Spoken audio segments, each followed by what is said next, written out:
reasons I wanted to interview you is you appeared on my Twitter feed giving an incredibly brave and hard to listen to speech about the grooming gangs. Oh, yeah.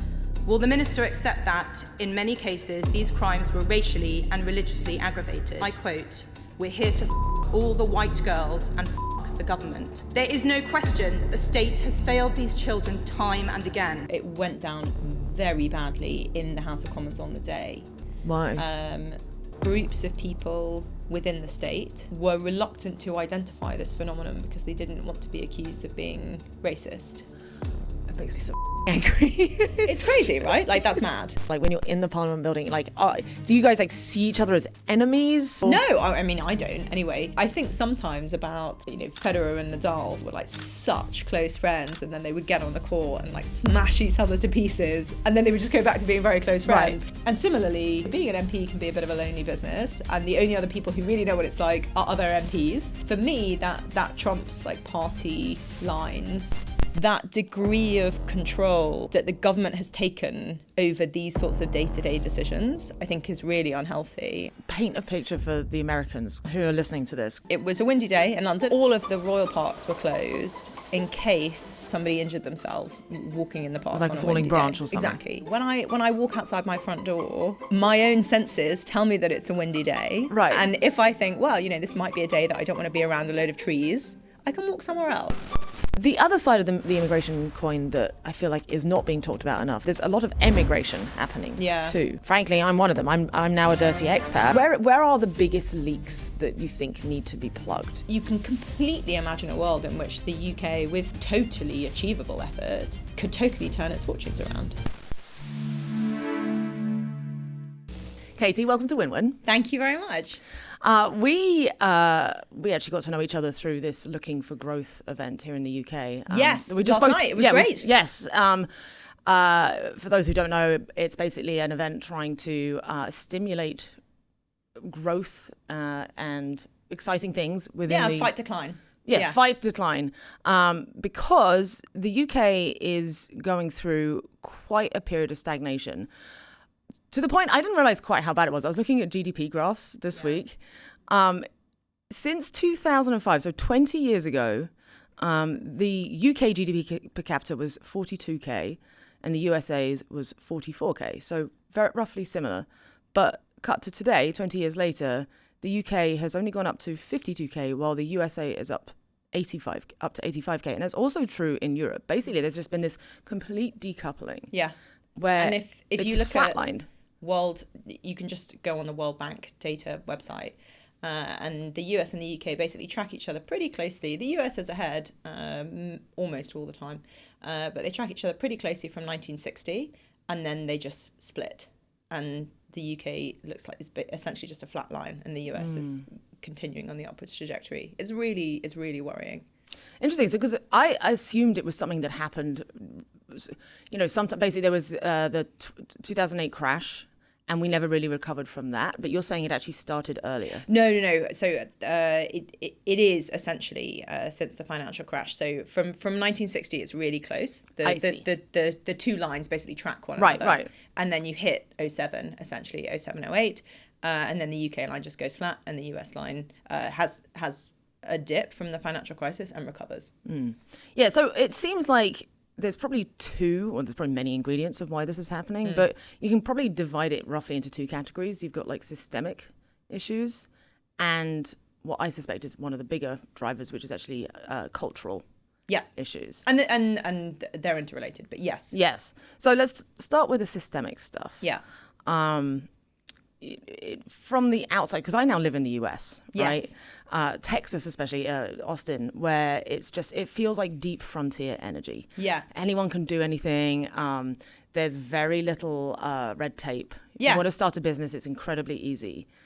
But that doesn't seem to be the case in the UK. So can you talk a bit about what you've observed in terms of the systemic issues that's stopping growth? Well, my personal view about this is since probably in one way or another since the Second World War, but catalyzed by and made more extreme by the financial crisis, I think that in this country we have changed our relationship with risk if you think about what Britain was able to do, you know, this is the birthplace of the Industrial Revolution. This is the birthplace of the steam engine, basically, of rail travel. This is the country that gave the world, in many ways, this is the country that created the modern world, you know, in so many different sciences and industries, and also in parliamentary democracy and in how our society functions.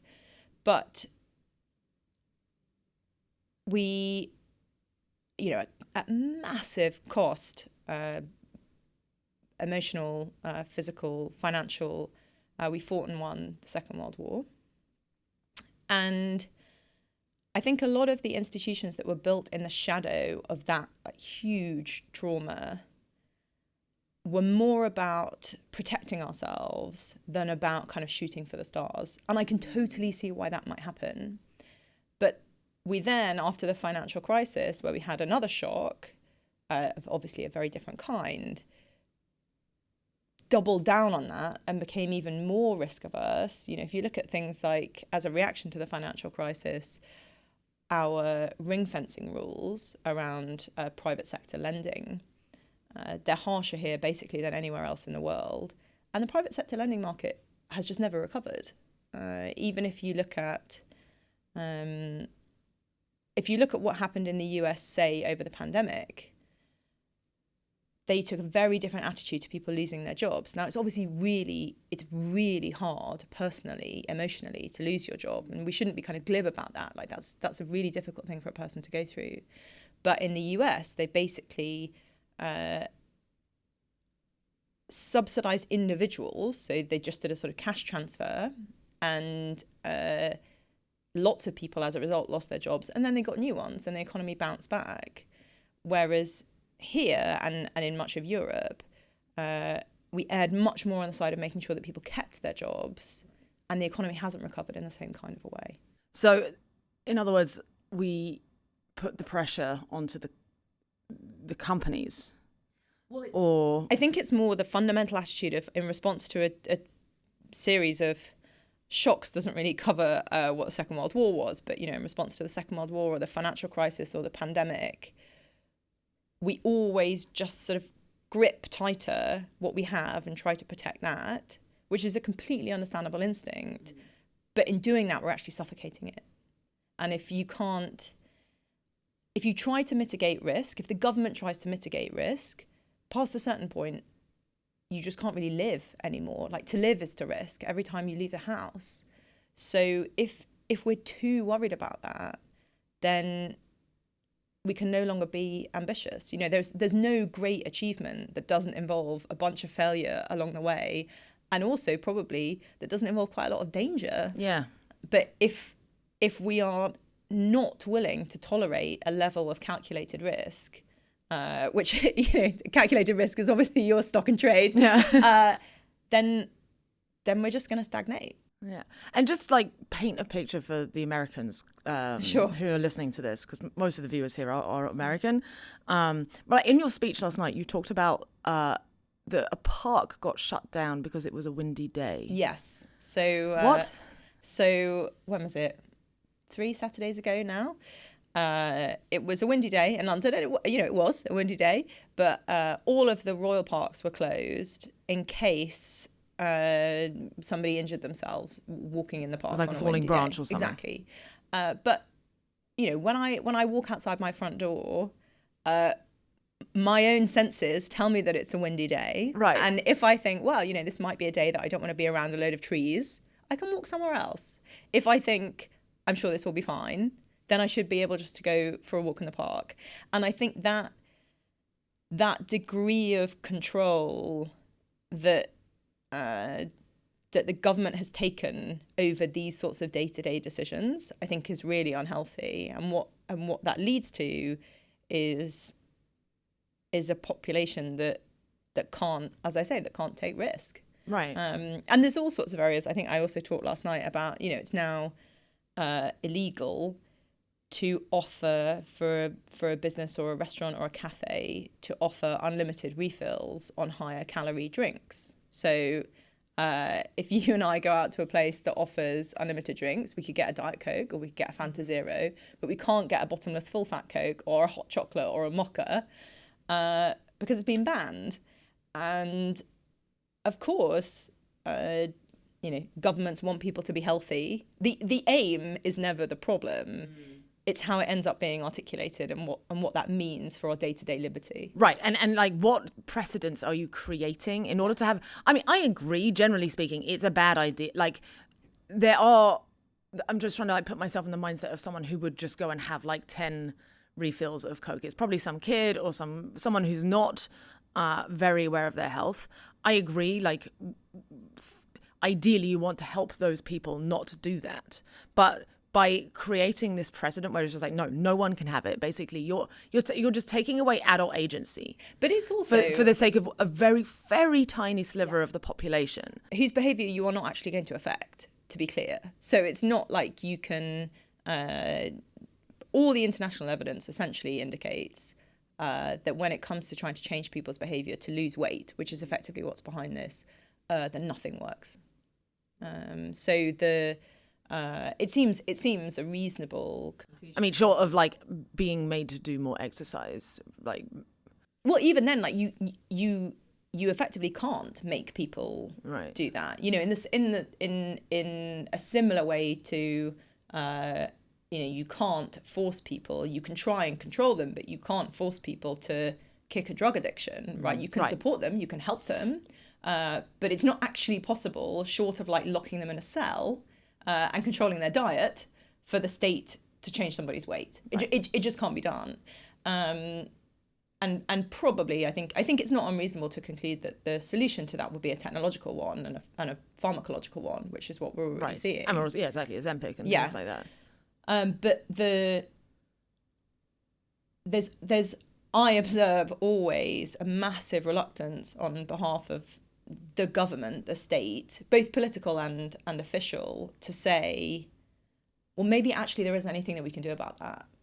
Like maybe we should just accept that it is not possible for us to police people's weight. And that's people never want to do that. Yeah, and actually that's not for us to do. And arguably, when lots of things that are the job of the government are going so badly, perhaps we should start there. Right. And only once the things that only the government can do are sorted, should we worry about this kind of thing. When do you think this mindset kicked in? Because it certainly wasn't the case during like my granddad's time. You know, obviously the war was its own thing, but in the 50s, 60s, I don't see there being that degree of like nanny stating, as far as I was aware. So I think it's had waves. So it's sort of it rose and then fell again under Thatcher, and then has risen again since. Is it more correlated with? Presumably, it's more correlated with left-leaning governments, but yes, not necessarily. I think so. The general political consensus after the Second World War was much more towards state interventionism, and a lot of that still stands today. I'm trying to understand the psychology of that, though. Why? Because like, if you've just won the Second World War. You like there's national pride has never been higher. You're like, we can do this. We've shown that like people will go out and like fight for things. The population is capable. You would expect that more in like a period of lull. The classic what is it, tough times create strong men. And you get that cycle. You've just had the tough times and the strong men defeating it. So it's a nation of strong men. So why now? Funnily enough, as we're talking about it, I wonder whether these two things are related, is that you can build a system with a population that have just been through incredibly tough times, because where they're calibrated on the scale of tough times is at a certain point. But if you then have that system later for people who haven't been calibrated to tough times, and arguably this is basically what we see now with a lot of particularly but not exclusively lower level mental health conditions and welfare, people who don't go to work because of less severe mental health problems, which I don't think is a kindness to them. I think it's a bad outcome. It was one thing to build a certain safety net for a group of people who knew what it was like to like survive the Blitz But it's another thing Right. to build a safety net for a group of people who actually don't have that reference point. Yeah. Just to like give a comparison, when I first moved to Texas, Austin, there's this big like river that's essentially a lake that runs through the city. Yeah. And my friend, whose house I was staying in when we first moved there, had jet skis. Right. And I was like, oh, I want to go on these jet skis. And he's like, well, be careful. They go up to like 80 miles an hour. I was like, oh, okay.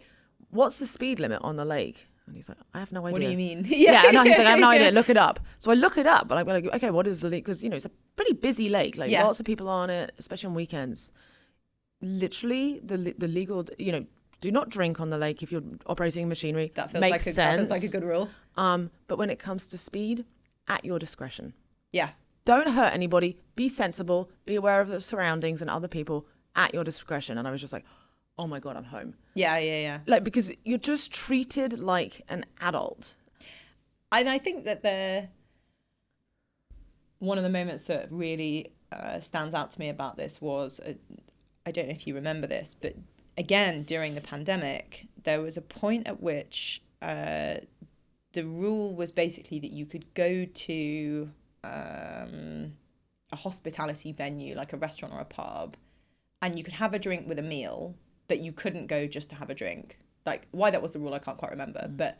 And there was this massive sort of media storm about what a meal was. And Michael Gove, who I think was overseeing the regulation at the time, was like quizzed about like, is a sausage roll a meal? Like, and it's just like, guys, like, you know what a meal is. Like, also, this is currently the law. The law for people who are under 18 but over 16 is you can have a drink with a meal, right? So there's precedent for this in the law. Everybody can just use their comments. Like, but also, what do you want from me? You want like a certain number of calories? You want like a macro breakdown? How long it takes me to eat it? Yes. The like, nutrient profile? Yeah. Sometimes, you know, a bowl of cereal is a meal for me, and sometimes that would not be legitimate. So like, it's the idea that you have to spell this out to that degree of specificity kind of infantilizes everybody, right? Like, it's bad for the government, it's bad for people. At your discretion. We need a lot more at your discretion. Yeah, so I think it's sometimes helpful. I don't know. Are you familiar with the term Moloch? You mentioned it last night. Yeah. So that's kind of like the demon, the personification of when competition goes too far, where it's just like everyone is willing to sacrifice anything, all of their integrity and their values in order to win at a narrow goal. But there's also the opposite. The anti-Moloch. Which is, we call Norma. Sure. Originally it was Norm, because I was like, it's like this boring like pen pusher man, but it's like you think about actually into the like personality of this more, and it's more of like this nannying feminine state. So in many ways, you know, competition gone too far is like a very masculine. It's like the toxic masculine, and then but what we're kind of describing, it feels like it's sort of overtaken the UK, is actually the toxic feminine of this, like there must be, you know, no, you have to take care of everybody because you can't trust the kids to take care of themselves. There can be no freedom. It just must like be regulation. Nobody can be trusted. Everybody has to be smothered. Yeah.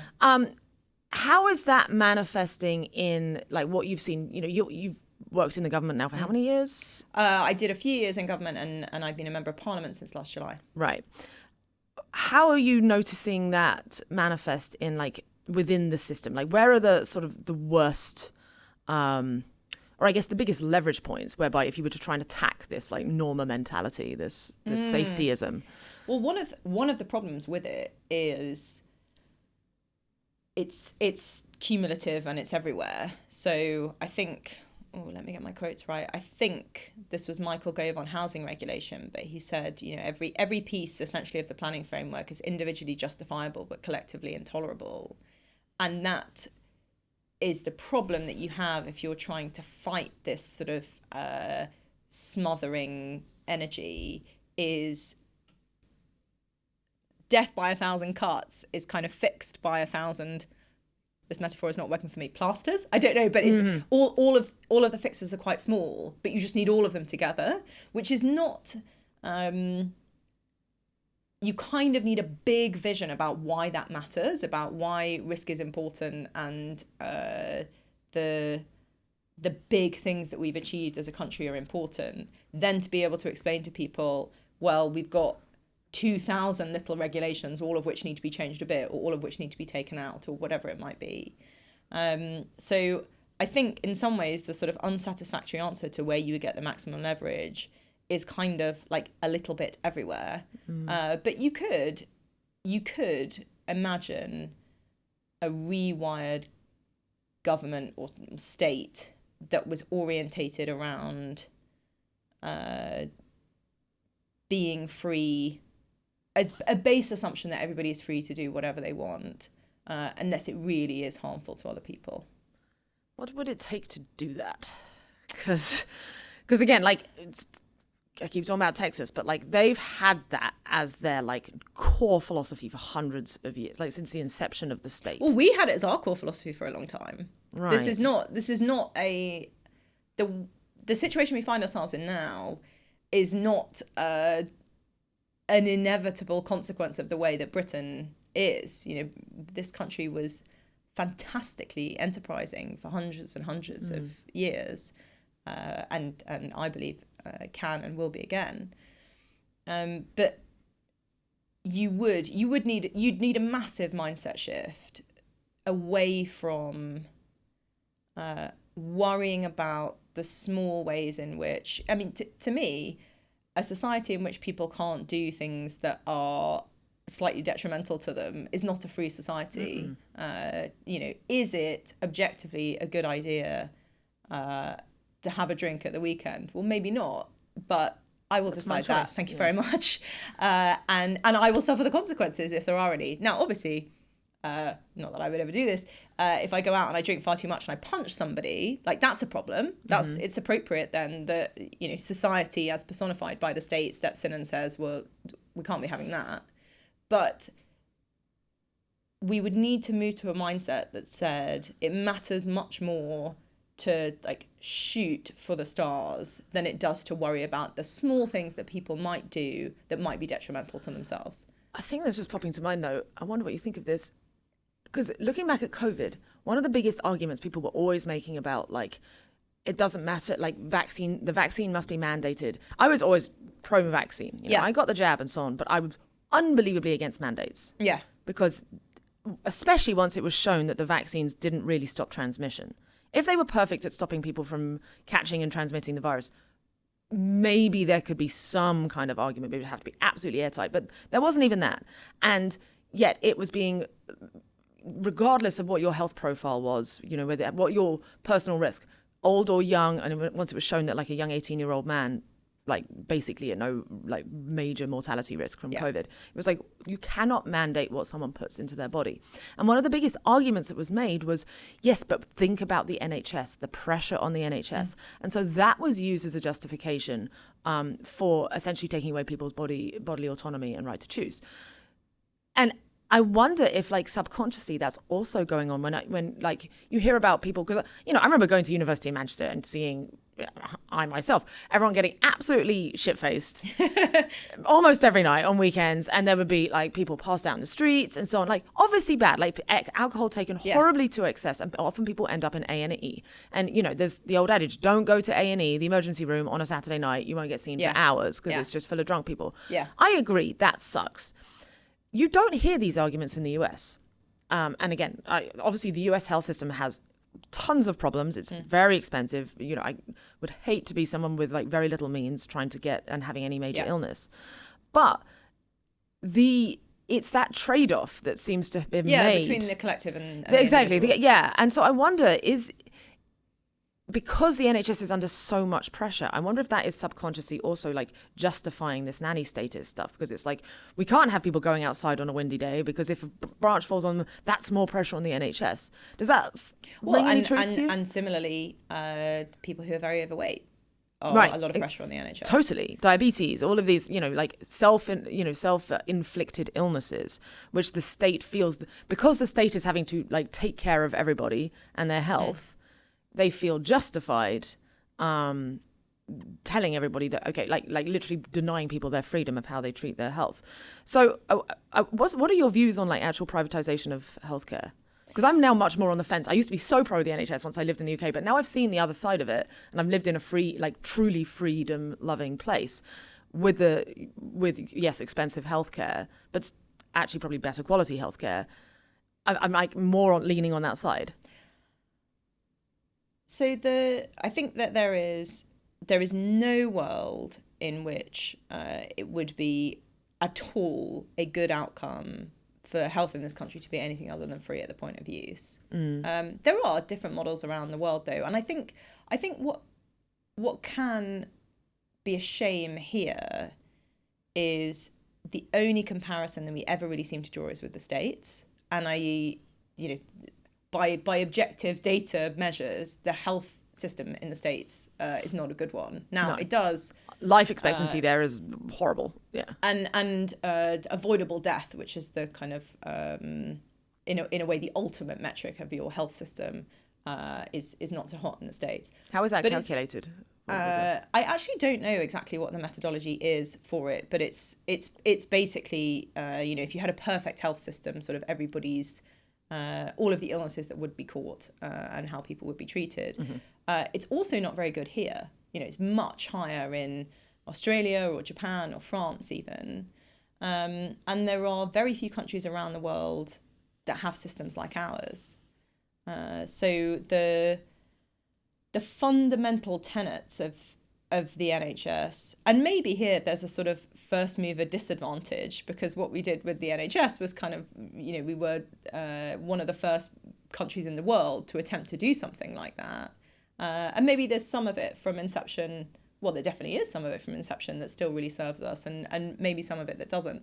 The government, the health secretary, Wes Streeting, spoke recently about the fact that he sort of looked very thoroughly at the model, and he's convinced that making this model work better is the best outcome.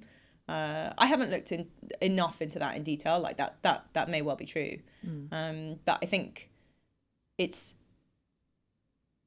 naive and it's unnecessary to pretend that you can only have what we have, which truthfully does not work brilliantly. I mean, it is staffed by a load of people who work like out of their skins, but the outcomes are not always great. And what the US has, like that's not the choice that we're making. Right. Yeah. It doesn't have to be one or the other. Yeah, I'm trying to think if there's a country which is like managing to sort of score highly on all the levers, like very pro freedom, letting people make their own choice, and cheap, affordable healthcare. Germany. I feel like they're not that big on the freedom these days. Europeans are not so hot on the freedom side. No. I'd have to have a look at exactly what the growth figures are, but certainly like the Australian health system is considered. Because Japan, I love Japan. They definitely love to get drunk on a weekend. Sure. You walk around Tokyo at night, it's like, woof, okay. Yeah. But they have a lot of social shaming. It's a very the way that society operates there is very different. Yeah, they do love rules and they adhere to them very well. They're very good at the coordination stuff, but it comes at other costs again. And I mean, they're a much less individuated society than we are. Yeah, definitely. I think the last thing as well, though, it's I wonder if we can like almost information our way out of this, because again, coming back to the tree example, I know it's sort of almost like an absurd one, but it's very easy to measure the number of injuries or deaths, the cost to the NHS or whatever, when a branch falls on someone on a windy day. What you don't measure is the cost to mental health of when someone stopping. Can't go out and walk their dog when they want to, or go for a run in the park, or go and just bathe in nature, which there's now increasing number of studies shows it's just so good for people. Yeah, and it's not. I mean, actually, it's relatively easy to do in London because London has amazing green spaces. But if you close them, then it's hard to do. People have nothing. Yeah. And it's also without wishing to sound too abstract, it isn't just about mental health, although that's important. It's also it's good for the soul. It doesn't just need to be about health per se to be important and to be valuable. And what's interesting is there are definitely parts of the world where we know that we're making this trade-off. Like the national speed limit is not 5 miles an hour, even though that would ensure that nobody ever died on the road. Yeah. So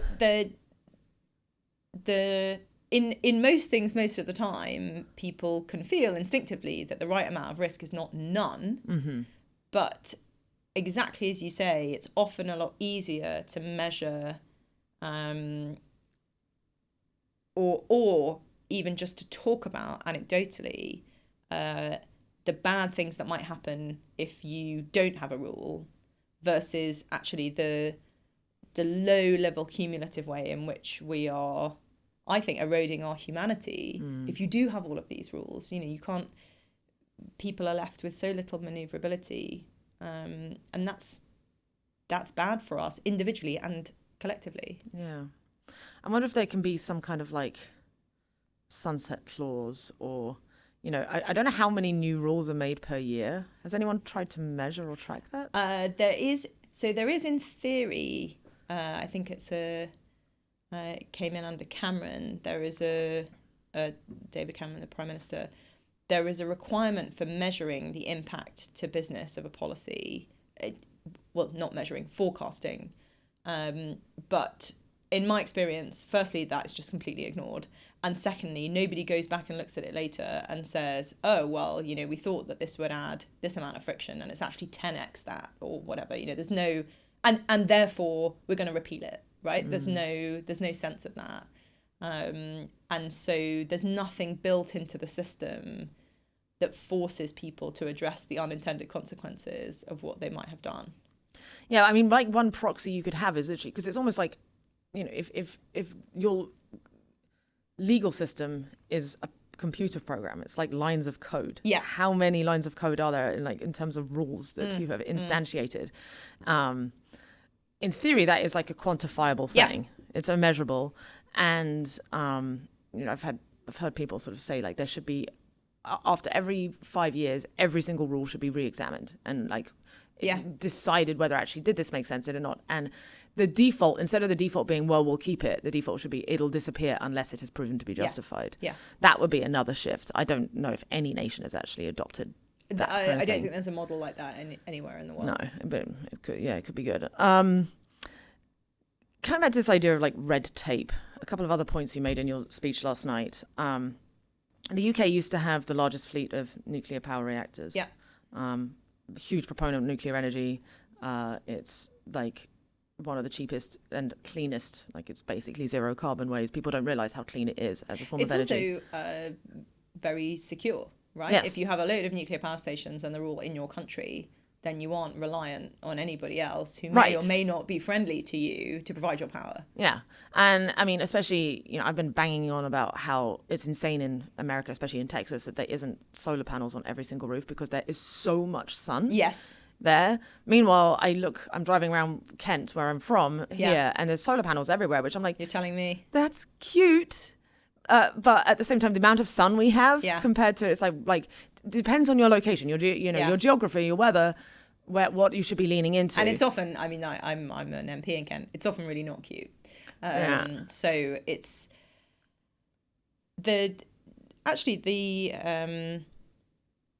what we've just been talking about, and what I guess this idea of revealed preference is in a lot of that as well. And I think that there is a lot in energy and particularly carbon emission where the government keeps pushing one agenda, but people's revealed preference is very different, right? So a lot of car makers maybe 5 years ago were like gung-ho for electric. Everybody was going electric.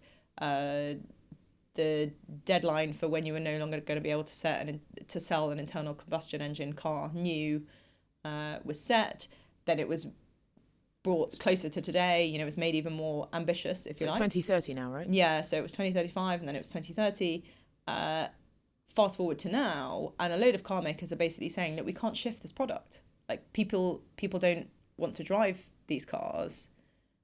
What are you going to do about that? Like, what is the government? And the only solution, other than changing those rules, is just to subsidise the system more. Right. But I think that's anti-democratic. Like, if people are voting with their wallets and saying we don't want to buy these cars, why should you instead force them to subsidise these cars through taxation? And so that actually surprises me. I mean, I made the switch from an ICE car to electric. I mean, I went straight to Tesla, which is obviously one of the higher end ones. Sure. But to me, it's an obviously superior technology. Like, I don't have you experienced? Yeah. I actually had a hybrid for a bit. I drive an internal combustion engine car now. Mm-hmm. But it's also. But I agree, people should have a choice. That is exactly. Yes. And that's the and that choice is for them to make. Right. But sorry, we were talking about nuclear power.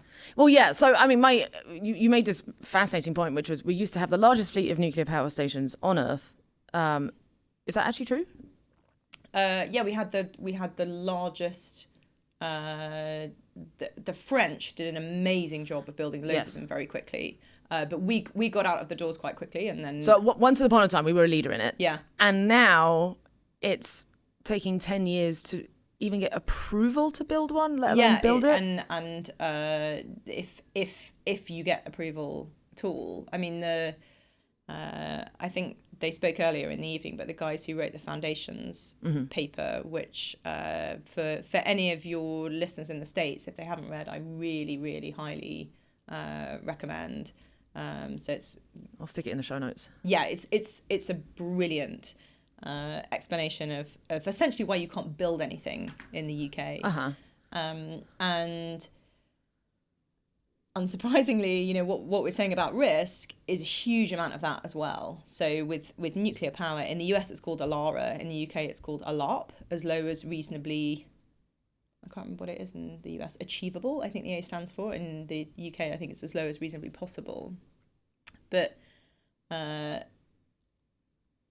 I read somewhere recently, I can't remember exactly what the source was, but I think it was essentially that what they were demanding for a new power station would be like the same level, if you lived within, the catchment area, would be the same level of radioactivity over the course of a year as like eating a banana or something. Like the level is so low. And of course, understandably, people are worried about technology that has, in theory, the potential to do amazing damage, right? Like you can see why people worry about nuclear power. But actually, if you look into nuclear disasters, like horrific though they were, they are almost quite a good example of what, like, so many things have to go wrong. So many highly, highly, highly unlikely things, all of which basically we fixed with modern technology, have to go wrong. Right. Everyone points to Chernobyl, which was a result of, everyone's like, oh, it means the technology is bad. No, it was communism that was bad. Yes. Yeah. If you actually look at what Soviet caused era, it. in fact, is the villain of this story. Yeah. Yes. And also, people imagine when they hear Chernobyl, oh yes, like hundreds of thousands of people died and it's like, go zone. It's like, no, only one of the reactors blew up. Yeah. 3 of the others continued running. Yeah. People don't even realize this. Yeah. And yes, people did die, but it was on the order of like a few hundred. Yeah. And maybe there was something there's evidence of increased cancer rates, and that was as bad of a nuclear disaster as the world has ever seen. And meanwhile, people again talk about this idea of like hidden costs. Yes. Like, and that's exactly, yeah. Yeah, sorry, go on. Well, that's to me, like, nuclear power is probably like the example, like, bar none, of hidden cost, because where we could be if we had spent the last 20, 30, 40 years building nuclear power station after nuclear power station relative to where we are. I mean, our energy prices, I think they're second only to the Dutch in the world, effectively. And obviously, energy is at every point in the supply chain, so your energy price compounds. No economy can meaningfully grow with an energy price that's through the roof. And the only way that you can, I think, in any feasible way, meaningfully lower your emissions is by having very abundant electricity, because that's the only way to make it cheap. Yes. Which you can wish away the fact that people will want something cheaper, but it's not going to go anywhere, right? You can't make that go away. And so by, I think, not being willing and able to have a discussion with the public about the real risks or not of nuclear power, we've really hamstrung ourselves. Now, the best time to build a whole bunch of nuclear reactors would have been 50 years ago, but the second best time is now. Yes. Like this problem has a lead time, but it can be fixed. So what are the main groups blockading it at the moment? Or like what is, because there's the one in is it Hinckley? Yes. They're trying to build. Where is the red tape coming from? There's all sorts of different areas. So there's I think somewhat ironically, given what we were saying about nuclear and the planet, but there's a sort of environmental and actually, if it might be worth talking about this for a moment. I don't know if the situation is the same in the US, but in the UK, a huge part of the problem that we've had is lots of decisions being outsourced to independent bodies. They're called quangos, like non-governmental bodies, or ALBs, arm's length bodies. And what happens there is, if you set up an agency and you say the only thing that you're worrying about is the environment, like that's all that you are technically, legally... So one job. Yeah, that's it. That's all you're empowered to worry about. And not just any part in the environment, like this specific patch of environment, right? These elements of the environment. Okay. So wetlands, or like the natural world, or okay. like species, like flora and fauna, basically, preservation. Then, of course, rightly, because that is all that they have a mandate to worry about, that's all that they're going to worry about. And everything that you build has an environmental impact. It is impossible to build a thing that doesn't have some impact on the wildlife nearby, or the plant life, or whatever it might be.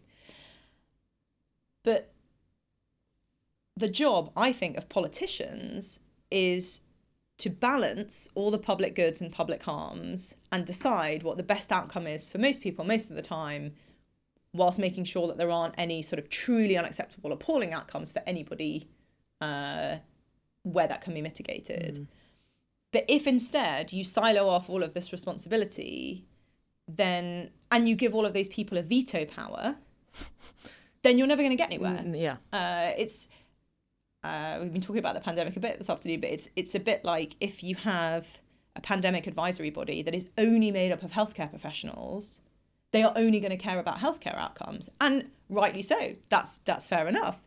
But if you, a political decision maker, also needs to care about economic outcomes or educational outcomes or societal outcomes, you can't just have a body of health advisors. And in the same way, if you care about the economy and power security and therefore national security and all sorts of other things, you can't only care about wildlife, because you're only ever going to get an outcome that preferences that. And you're saying that like these quangos, that each one individually has veto power, and if one vetoes, that's sufficient? It depends on exactly what the rules are for that area. I don't mean physically for that area. I mean for that part of the planning framework.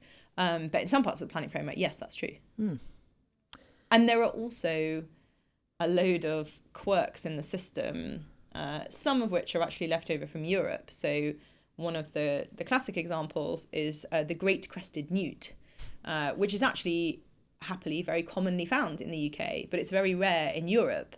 So it's highly protected in our system. Oh, God. Because it was a continental-wide system. And we've never taken that rule away. So if you do anything which might impact newts or bats, or there's a very famous bat tunnel, which was to give bats, I think it's HS2, an alternative place to live, because there was going to be a train going through the high speed. HS2 is high speed line. Okay. Sorry, yes, a high speed train going through some of where they used to live. There is a famous. This is for a nuclear power station. There was a worry that some fish would swim in some water that was nearby and might be exposed to some radiation. And the mitigation that they were asked to, that the power station builders were asked to create for this, was a sort of light show which would put the fish off. This is called the fish disco. So there are all sorts of examples like this, and some like a body like the Environment Agency will say, we never block building, we just say, well, you have to do this thing to mitigate it. And it's like, sure, but if you've doubled the cost of the project, right, you're through making the mitigations, then you are basically saying you can't build this. And again, it's like this lack of numbers. Like, yes, you're trying to save this small species of, let's say it's a few thousand fish from getting a little bit more radiation than they should, even though actually risk of radiation is way overblown, generally speaking. But let's say it's 10,000 fish that would have died. By the UK, like, go and run the numbers of the number of fish that are dying worldwide right now, because per like ton, or in this case like probably megatons or even gigatons of carbon that are being pumped into the atmosphere for every year we delay on nuclear power stations that should have been built. Yeah. Because that's the thing, you're getting these massive dead zones around the oceans near the equator now because it's getting so hot there because of all the excess carbon that we could have avoided so much of if we had just built the damn nuclear like power station. So again, it's I guess so it's giving too much power to these little agencies that are looking at, like, by design, these like very telescopically small, like microscope areas. Yeah, it's a failure to look at the like whole system. Yes. Which is I guess one of the biggest problems of our world, actually. Yeah. It's just, again, lack of information. And I think the courage really on the part usually of politicians to come to grips with complex situations and just make choices. It's very easy to say, oh, well, somebody's raised an issue about this, so we should commission a report into that. Or we also, which is a whole other difficult topic about building, have quite a litigious system where lots of things can be fought in the courts. And even if they fail, that adds a huge amount of time and expense to a project, such that it may, by the end of the court battle, even if it's approved, no longer be financially viable or worth going ahead with, or the moment's passed, or whatever it might be. So you have to have politicians who are brave enough to say, I've looked at all of the inputs. We're not going to get any more information. This is the decision. This is what we're going to do. How do we incentivize that kind of bravery? Because, like, one of the reasons I wanted to interview you is you appeared on my Twitter feed, standing up and giving an incredibly brave and hard to listen to speech about the grooming gangs. Oh yeah. Thank you. Really detailing and I agree that you needed to, by necessity, like, detail just the horrificness of the types of things that were happening to these little girls. And I won't repeat it here. I maybe slot in parts of your speech into this so people can hear it themselves. That feels like something that has just been lacking deeply. And it's not just a UK phenomenon, it's just worldwide, like actual bravery of politicians sticking their neck out and talking about the hard, ugly thing and the hard trade-offs. What made you feel, I guess, like, what went through your head before giving that speech? Because you knew, like, presumably it was going to get put you in, it's going to put you on you knew it was going to get some attention. Yeah. Certainly in the room, yes. Yeah. Did you expect it to go viral like that? No. Oh, okay. And it went down very badly in the House of Commons on the day. Why? Because the two other main parties who were there, so the Labour, who are the party in government, and then the Liberal Democrats, who are the next opposition party after us. I'm a Conservative. Attacked me for victimising one particular group and overemphasising the perpetrators, even though we know it is a fact that there is a particular phenomenon in this country of groups of Muslim, Pakistani or Pakistani heritage men committing these crimes, and they are unspeakable. I mean, these are some of the worst things that you can imagine a group of people could do to a child. But I almost naively, I just think that we have to tell the truth. Mm-hmm. I think the truth will always out. There is no, you can't outrun the truth. You can't outsmart the truth. I also believe in the British public, and I believe people know the truth when they hear it. And I think the way that people respond to the truth, not every single person, of course, but I think the way that people respond to the truth is with relief. And lots of people messaged me and said, I feel so relieved now that I can talk about this honestly, because you've talked about it honestly, and I can reference the things that you've said. And I have come into politics because I love my country and I believe in it and I believe in what it can do. And if I'm not going to tell the truth, I will just do something else. I mean, there's just no point in being here. But it can. The truths that are uncomfortable to speak and hear are the most important ones to say. But it's not always easy. Why do you think? Because these grooming crimes, some people have been raising the issue of them. Tommy Robinson, various others, raised this issue 10, 15 years ago. Why has it taken so long to actually come to the forefront of the public mind? Well, I think the first cases are decades old. Andrew Norfolk, who was a journalist for the Times, wrote about them in the Times, I think first in 2010, which is obviously now 15 years ago. And particularly a journalist called Charlie Peters, who works at GB News, has done a lot to expose that it's a much bigger problem than people thought. So the truth of it sort of trickled out. There was an acceptance that this had happened in Rotherham and in Telford, and there were some individual inquiries, but the national nature of this problem took quite a long time for people either to realise or to accept. And we know for a documented fact, that various groups of people within the state, so social workers, police officers, other types of local officials, were reluctant to identify this phenomenon because they didn't want to be accused of being racist.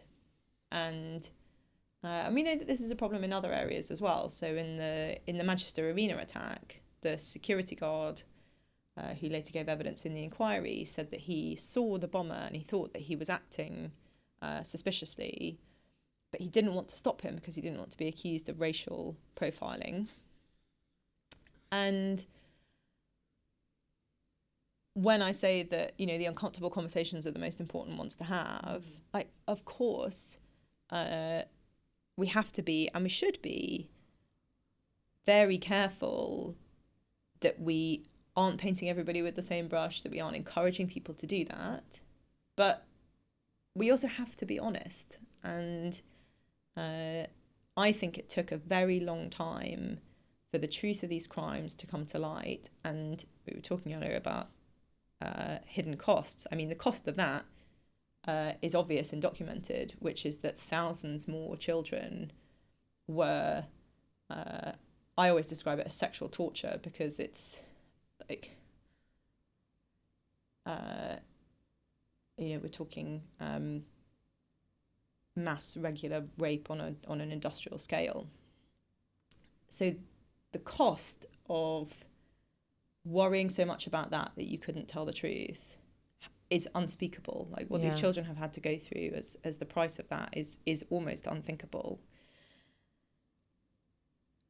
And so you can see why people are very, very angry about so many people in positions of power worrying more about being accused of racism or prejudice than they did ultimately about protecting children. And that can't go on. Yeah, I want to understand how, because in theory, like to me, it's a manifestation of of just like extreme wokeism, where it's like wokeism to me is caring more about the appearance of looking good than actually doing good, Right. and latching onto different proxies of how you appear to look good, and you get almost this like hierarchy of who are the most oppressed groups and how we can rank them. And I guess in the UK, you know, because there are like all these sort of different axes of wokeism. It's like, oh, you know, like there are people with unusual genders, or, you know, trans people. Women once upon a time used to be one of the sort of protected categories. You would think children would be a protected category. Obviously, racial minorities, protected category. But I don't know, for some reason that like the manifestation of wokeism within the British government became that the greatest sin was actually going against a racial minority as opposed to female. I mean, you know, young girls. I want, like, was there a time, because I'm thinking about, my stepdad was a policeman in the City of London. And I remember when I was like 16 or so it's been like around year 2000, and he was working in the City of London, and him talking about, he's like, oh man, we've had days and days of lectures about, and you know, anti-racism, like telling us we're all racist policemen, and like that's what's being like force fed down our throats, is just like, do not get accused of racism. So do you think is that roughly the time when it started? There was like was there like some kind of zeitgeist moment, kind of like, you know, like George Floyd in the US, where it was like the problem of like, you know, because there is racism in policing, of course, and especially I think the US had a much bigger problem with it for much longer. Was there a moment like that culturally in the UK that triggered this sudden shift of like where police forces were told never ever get accused of being racist? So I don't know if it is possible to draw that kind of causality quite so literally. What is true is have you heard of non-crime hate incidents? Yeah. So non-crime hate incidents are, as the name suggests, they are not criminal, but they are things that happen where a person feels that they have been treated a certain way because of hatred or prejudice. And those were created as a response to and part of the inquiry that looked into the Stephen Lawrence murder. And so that was in like 1990-ish or something. Later on in the 90s. But you do have these moments, and again, this is a very big sort of cultural moment in the UK, but your US listeners might not be familiar with it. Stephen Lawrence was a black teenager who was murdered by a group of white teenagers. It goes without saying, an appalling, a horrible, horrible crime. But as part of the the national inquiry into that, the second section of that national inquiry was not actually about Stephen Lawrence's murder. It was about building relationships between the police and black people. And as part of that, they created this thing called non-crime hate incidents. And if you read the original report, the rationale behind this was to make black people feel like the police would have to listen to them. They couldn't dismiss them. And so as a result, there is nothing in non-crime hate incidents about intentionality. And the police are actually technically given no judgment as to whether or not it's something that they can get involved with. And the point was supposed to be that you would give all of the power to the victim or the person who perceives themselves to be a victim of this happening. And perhaps unsurprisingly, what that has become is a completely unworkable, mad, frankly, system where there were children as young as 9, school children last year, that had non-crime hate incidents filed against them. In one case, a girl called another girl in her class a like Polish swear word, and because she said Polish, this was considered to be a non-crime hate incident. Somebody it almost sounds too ridiculous to say somebody had some like soiled washing on a line, and this was filed as a non-crime hate incident because the person felt that they were doing it to target them because they were Italian. What? There was a guy not in my constituency, but in Kent, who tweeted something in response to one of the Palestine marches that was actually quite clearly in defense of Jewish people, that was misread to be anti-Semitic, and several police officers went to his home and went through his Brexity things, is how they described it, and he had some books by some sort of right and centre right-wing authors, like academics, like totally normal mainstream people, and this is obviously very frightening for people, and the clue is in the name. These are not crimes. These are not. This is not criminal, and 90% of crime in Britain goes unsolved. So if the question is, do the police have better things to do? The obvious answer is yes. But as I say, that came from the National Inquiry into the Stephen Lawrence murder, and then more guidance was given from various bodies across the years. So I think there probably have been catalyzing moments, but I think it's a general trajectory. Yeah, what you're kind of describing is this, at least what I've heard it described as on Twitter, where I spend way too much of my time, anarcho-tyranny. Yes. Two-tier policing is another way of... I mean, two-tier policing relates to it, right? Anarcho-tyranny specifically, which I think... I went to visit some friends in the States recently, and I feel like they don't use that term there, but certainly here I find it very helpful. Essentially captures the fact that, particularly as the state gets more and more invasive, it crushes and crushes the people who abide by the rules. But if you don't abide by the rules, you don't care. So a classic example of this, I think, is landlords.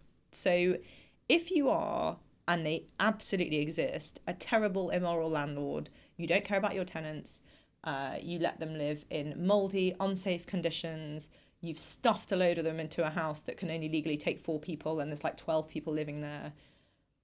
Making the rules stricter is not going to touch you because you are already breaking the rules. So if you make the rules harsher, all you do is raise the sort of operating friction for the good people, and it becomes even easier on a relative basis for the bad people. And it's this sense that it is easy for the state to go after people who are fundamentally law-abiding people living their lives, who might stray into a bus lane, than it is to try and crack a serious organised crime ring, which is a lot of the crime in Britain now is actually ultimately organised.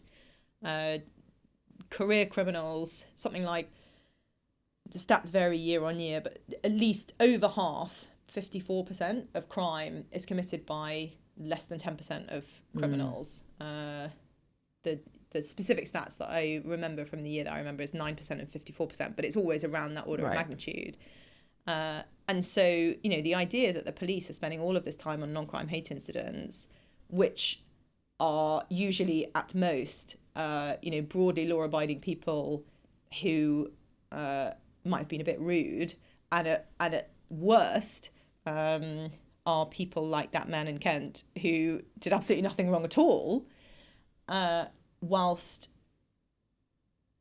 so much crime sort of runs rampant and is not tackled and is not solved. But up to the point of grooming gangs. Yeah. But that is just much more comfortable. But I can understand, because there's this incentive for basically police to tackle the little easy crimes or seeming transgressions by the good people, and therefore get a tick, like I did my job, while letting the really hard to solve but actual heinous crimes. Those incentives presumably apply everywhere worldwide, and presumably have always applied in the UK too. So why is it becoming this issue now? Or are there a new set of incentives that we didn't have before? So it actually relates, I think, to some of what we were talking about earlier about making the rules more and more onerous. So if you talk about planning, maybe instead of crime, the rules on planning have become more and more onerous. And so therefore, you are enforcing many more laws, and this takes a lot more enforcement, right? That's just a harder job. But we haven't. We're always quite happy to increase the burden of the regulations, but very rarely does that come with the enforcement power that you would actually need to make sure that this is done. And because we have such a long history in this country of policing by consent, which is basically saying we do not have enough, if everybody in the country were to break the law all the time, we don't have anything like enough police officers to police that. But we don't need to, because most people are law-abiding and rule-abiding, and most people play by the rules most of the time. But if you are going to have more and more and more rules, you need more and more and more people to enforce them. And we've upped the rules, but we haven't upped the enforcement. And so what that leaves is a fixed number of people doing enforcement over a much greater number of rules. And so their incentive, totally human, is to go for the easiest transgressions. Right. Because if I want to make a modification to my house, because I am a law-abiding, rule-abiding person, I will apply for planning permission. And if I don't get it, then I won't build it. Or if I mistakenly, because I think that it is permitted, add something to my house, and then it turns out that that was in violation of planning rules, and I apply for planning permission, and retrospectively I don't get it, then I'll take it down again. And if I don't take it down again, the council will come, the enforcement teams will come and come until I have taken it down. If I just don't care and I build it and I don't tell anyone, You'll get away longer. Yeah. And proactively trying to find me is obviously a lot harder than the parallel law-abiding version of me that says, is this okay? And then when the answer is no, following up with that is straightforward. If you are, unsurprisingly, I think this is the wrong answer, but if you are going to have that many more rules, you need a lot more enforcement. Or you could, as I think we should, accept that you're only ever going to have so much enforcement. And so you start with enforcement capacity and say, realistically, what are the rules that we can enforce? Because otherwise it becomes very unfair. And presumably you would also sort of triage it by impact of the transgression. Yeah. And sounds silly, but let's look at the Maslow's hierarchy of needs type thing. Yeah. Being able to walk the streets safely as a young child. Yeah, it's pretty high up there. Should be. Although it's also, I suppose, my only challenge to that or other thing that has to be borne in mind is it can then become very easy to dismiss petty crime, which actually makes people feel really terrible about where they live. True. So, if a person every weekend goes into my local corner shop and steals a bottle of wine, it's like £10 a week. What is that? 500 quid over the course of the year. To find, arrest, put in remand, try, and imprison that person is going to cost a hell of a lot more than £500 a year. But that's true of every single person who does that. So if you never do it, then everything falls to pieces. So there's you definitely should triage the rules that you have on severity, but part of that can be the cumulative cost to society of graffiti or shoplifting. Yeah, I mean, it's a classic tension between small individual incentives and the whole. Is there any space for more citizen policing? Because maybe this is just way too murky territory, and I'm just spitballing here, but in the good old days, the shopkeeper would have had the right to beat the shit out of the person who comes in and does that. They wouldn't be allowed to just sit. Well, my favourite anarcho-tyranny example came from one of my constituents who runs a lovely independent village shop in one of my villages in Kent. And people steal from his shop all the time. And In a village shop. Yes, and it's so for people at home, like that's just so unthinkable. I grew up in a village in Kent. We had our little village shop. No one would dare. And it's a little shop. We used to have honesty boxes. Yeah, my mum would leave eggs out from the chickens, and people would put £1 in when they took an egg. And most people are like that. Yeah, right? like we should. But it's a little shop. It's owned. He and his family own it, and they have for a couple of generations. And everything in there they have bought themselves. I also think it's completely unacceptable to steal from Tesco, which is our biggest supermarket chain. But you can sort of see how people could convince themselves that that's a victimless crime. Yes. If you steal from this guy, you are stealing from him. You might as well just go into his house and take it from his fridge. Yeah. Right? It's his stuff. He's paid for it. And he showed me just the CCTV recordings from the last week of all of the people who will just go in, pick up often it's the higher value items, which tend to be alcohol, right? We'll just take a bottle of wine or spirits and just walk out with it. And he used to report it to the police. And he also used to print out the pictures, stills from the CCTV, and put them in the door, in the glass door, and say, these people steal from this shop, that they're not welcome here. And he said the only follow-up that he ever had from the police was he was visited by a community support officer who told him, you have to take these pictures down. This is not compliant with our data regulation. And that is anarcho-tyranny in a nutshell.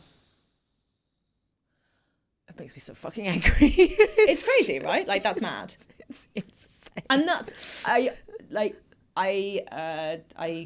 go and see my constituents all the time, and he just volunteered this story. This was not. Right. I wasn't looking for this information. Which means it's just happening all the time. And it's also not. I said to him, do you report these to the police? And he said, honestly, it is now, even reporting online, if it takes me 20 minutes an incident, that's several working hours out of my week. And I know that nothing's ever going to happen. What's the point? Yeah. Yeah. So that's, I guess that's that has to go into your triage metric too, right?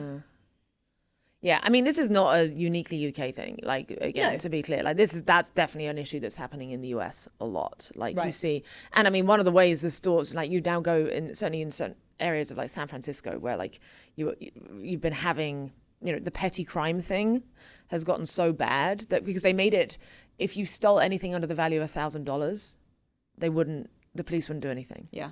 $1,000 is a lot of money. Yeah. But you can just imagine how that, there were even big stores like Walgreens were literally just closing down stores in the center of San Francisco because they're we cannot operate. Yeah. Because there are so many homeless people and they come in and just steal everything they want. We literally are going out of business. We can't do this. And so, and that just further worsens those local areas. But if this is even happening in little nice villages in Kent. Yeah.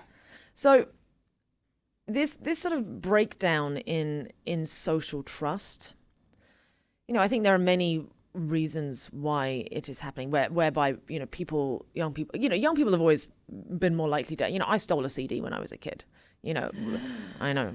But I remember doing it, and I only did it one time, but it was this thing. I was it's a thing I wanted to try almost. Right. So it's this is not a new phenomenon, kids doing this, but I was definitely scared of there was this fear of being caught, and also there was a social shame around it, and it feels like that has kind of switched, whereby it's almost like a thing of pride. What did you steal today? It feels like that amongst certain cultures and communities. And again, I'm trying to put my finger on where this deviation happened. A lot of blame does get put on, for example, one of the UK's things it's sort of been proud of for a long time is we're a multicultural society. But I think people haven't really thought about, like, what do you mean by multicultural? Are you saying multiracial? Because that is one thing. That doesn't necessarily mean any issues at all. But culture is not. It is a way of being. It's a way of interacting with the world.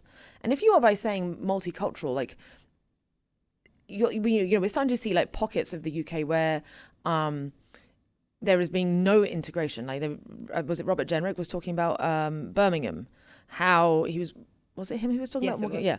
Yeah, he was walking down the road. He's like, I didn't see any white faces at all. Again, like, that's an example of multiracial, and that doesn't necessarily have to be a problem. But what I think he was getting at was that actually, no, that there are pockets of the UK where it's an entirely different cultural set of values, and in some cases, like, it's bordering on like self-policing Sharia law. Do you think this is a driving force for this sort of breakdown of social trust, or is it something else? Well, the short answer is it's lots and lots of different things, and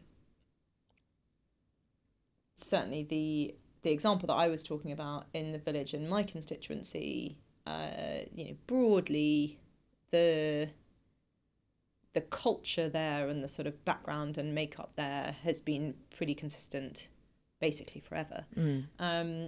But there is a wider question about culture, and you're right that people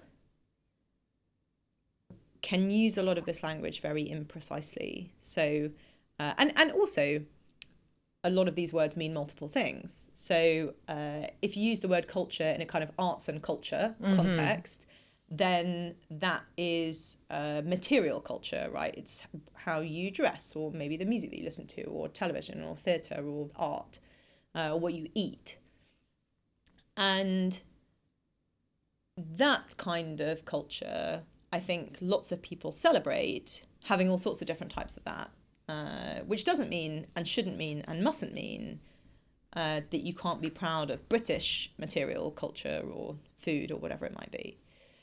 But if when you say culture, you mean the way that we live, the way that we relate to one another, the way that we relate to the fundamental questions of humanity, society, family, then I can't see how it is possible for the nation state as a concept, and particularly one with a tax and welfare state system, the implicit understanding behind the government being able to steal your money is that we operate in a group, we operate in a collective of people who live broadly the same way, and that matters and that's important. And I think it's also in this, a lot of people like to talk about values, and I can see why, but values only have value in how they're lived. What is fairness or tolerance or any of that kind of thing varies from place to place and from culture to culture. So, particularly if you come from one of the things that is, if not unique about Britain, certainly particular to Northwest Europe and the Anglophone world, is that it is a much more individual culture. So lots of ways of life and society around the world operate on much wider extended family structures, either sort of horizontally, so it's a lot about aunts and uncles and cousins, or vertically. There is a huge emphasis on loyalty to your parents and your grandparents. And British culture is not like that. It's much more individuated. It was much more common when we're talking for hundreds of, for the best part of a millennium, it has been totally normal for young people to grow up, to move away from their parents, to start their own thing, we have, outside of the aristocracy, no history of arranged marriage. People choose their own partners. People in the UK have always married quite late. It's easy to think that, back in 1500 or that people were marrying at 14, or it's actually really not true. If you look even in the 1600s, I was reading a book recently that had a sort of marriage register for the 1600s, and the average age of a bride, I think, was 24, 25. What? And the average age of a groom was like 26, 27. So Wow. it is a very long-standing thing, for example, that men and women will have quite a small age gap in a relationship, and that they'll marry quite late, which is what you would expect in an individual culture when people have to prove themselves before they can form a partnership with somebody else and then have their own little unit. And it also means that you have a culture of free association. So all of the things that we would think of as particularly kind of charmingly English and British, like the PTA, the Parent Teacher Association, or the amateur dramatics troupe, or the church choir that you sing in, or the five-a-side football team. Those are things that you need in a culture that doesn't, those are things that you need in a culture that doesn't operate on an extended family structure, because you have to find a way to meet new people as you're moving around in these smaller units. Now, all of that is so much the water that we swim in that we don't even realise that that is particular to us or in any way unusual. But actually, across a lot of the world, it is quite unusual. And I think a lot of what we have been able to achieve, and a lot of the ambition that this country has had over the centuries, comes from this sort of structure, which is much more individual and encourages people to strike out on their own and take some risk and see where they end up. Now, let's say that culture then meets a more nepotistic culture within which it's completely moral and right and something that you should do to preference your family members or preference your cousins, within which there is lower trust between groups of people. And so cousin marriage is very common because you can only sort of trust people within your wider family. That's obviously going to be a very different kind of a thing. And so if you have something like a welfare system, there's an implicit understanding within that you will only draw on it if you really, really need it. Now, clearly, throughout the history of the welfare system, there have been people who have abused that. You know, you are not going to get the sort of general individual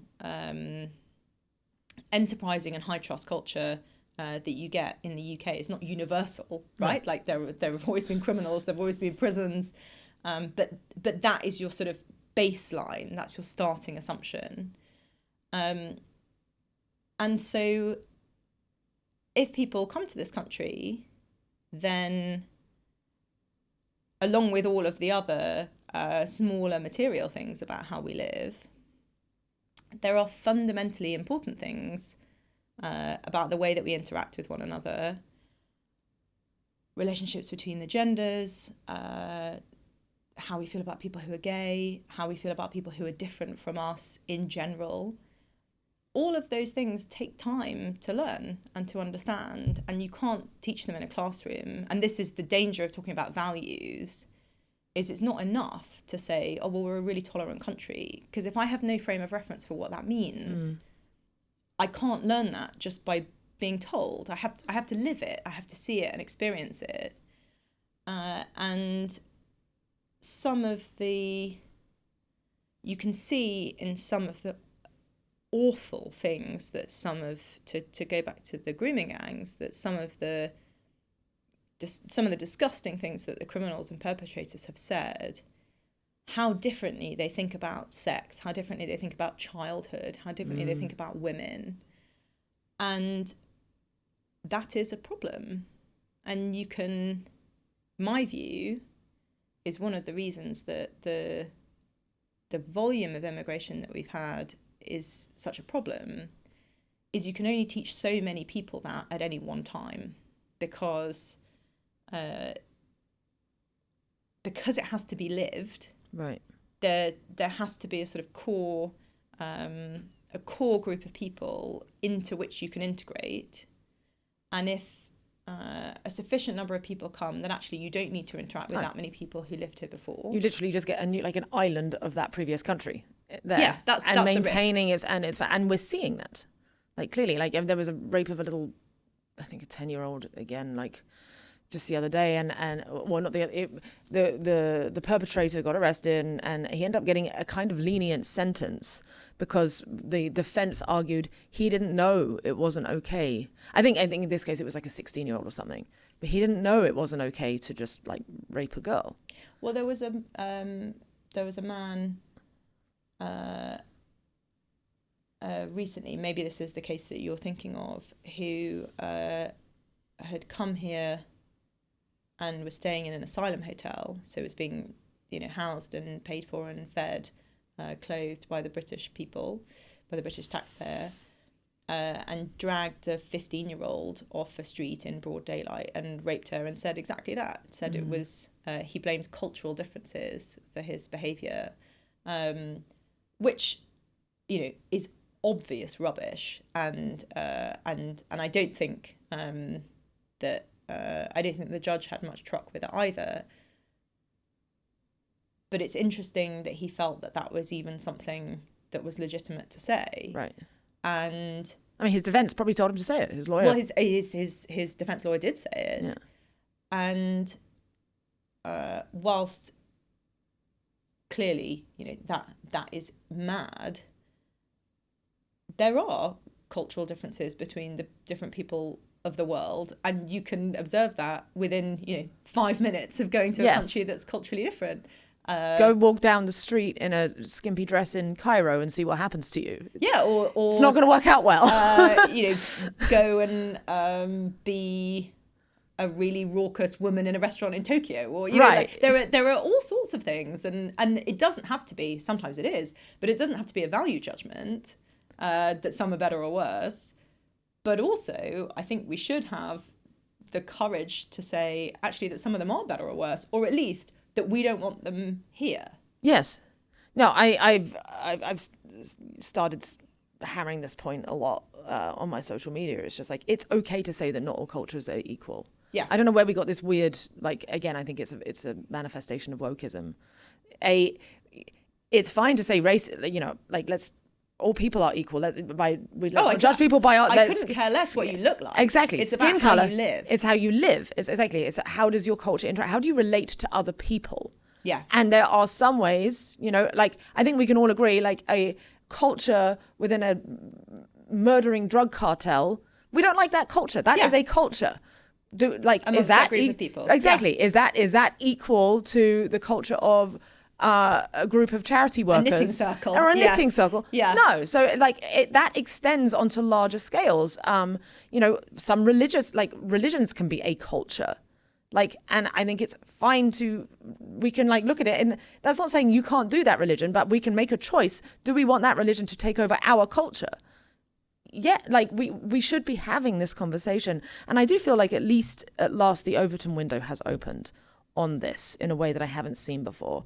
It used to be that people would be scared to even criticize Islam, or mention that it is being kind of expansionist and starting to take over different parts of the UK. Get infiltrated into different parts of our systems. So I'm grateful that that has opened up. I think another thing as well, though, that is just on religion. Sorry, very please, briefly, is. I was about to say religion is tricky. I mean, the truth is all of this is tricky, right? Right. Having this discussion, honestly, is difficult because there are lots of people, including people in Britain, who are British, who might not be white, and might not be Christian or atheist, but they're British, who worry about where ultimately this sort of conversation and this line of thought leads to. Mm-hmm. And so it's our responsibility to reassure those people at the same time. But the part of being able to do that is making sure that no one group of people is above scrutiny or criticism, be that the Anglican Church, Catholics, Jews, Muslims, there's no And that's also, even the way I say it There should be is no not quite protected right. groups. The Anglican Church, the Catholic Church, Judaism and Islam, I should really say, rather than the individuals themselves, because of course you can be a British Muslim, of course you can be a British Jew, of course you can be a British Catholic, and one of the, I know we've used sort of grooming gangs as a good way into this conversation, but I think it is quite a good way into this conversation. You know, it is totally legitimate and completely true to say the Catholic Church as an institution had, and perhaps still has, a terrible child abuse and safety problem. Big time. And you can say that without that being any kind of proxy for attacking an individual Catholic, right? That's the case. Similarly, you can say, and you should be able to say, and we must be able to say, our biggest national security threat is Islamism. The overwhelming, it's like 99% of fatal terrorist incidents that have happened in my lifetime have been committed by Islamists, without that being a reflection on every Muslim. And it's hard to do that, and it's uncomfortable, and it's subtle, and people will always look to mischaracterize it. But to what we were talking about earlier, if you're not willing to have that conversation, then you aren't being honest, and that is a terrible problem, because the truth will out in the end. Yeah.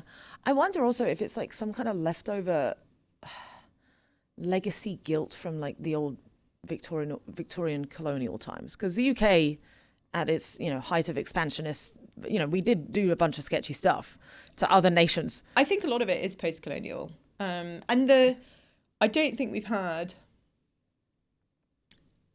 a proper balanced reckoning with assessment of colonialism, which, exactly as you say, contained cruelties and horrors, but didn't only contain cruelties and horrors. And one of the things I was talking about last night, I went to Australia for the first time a couple of years ago. I'd never been before, but a family friend wasn't very well and couldn't travel, and we went to her. And you go to Australia, or I went to Australia, and I thought, this is unbelievable, that our forefathers came to this country by boat. I've come here by plane, and I'm knackered, right? But they came here by boat, 6 months, whatever, and built this. Like, that's insane. Like, how on earth did they manage that? That's incredible. Without saying, oh well, Britain should look to conquer every country in the world.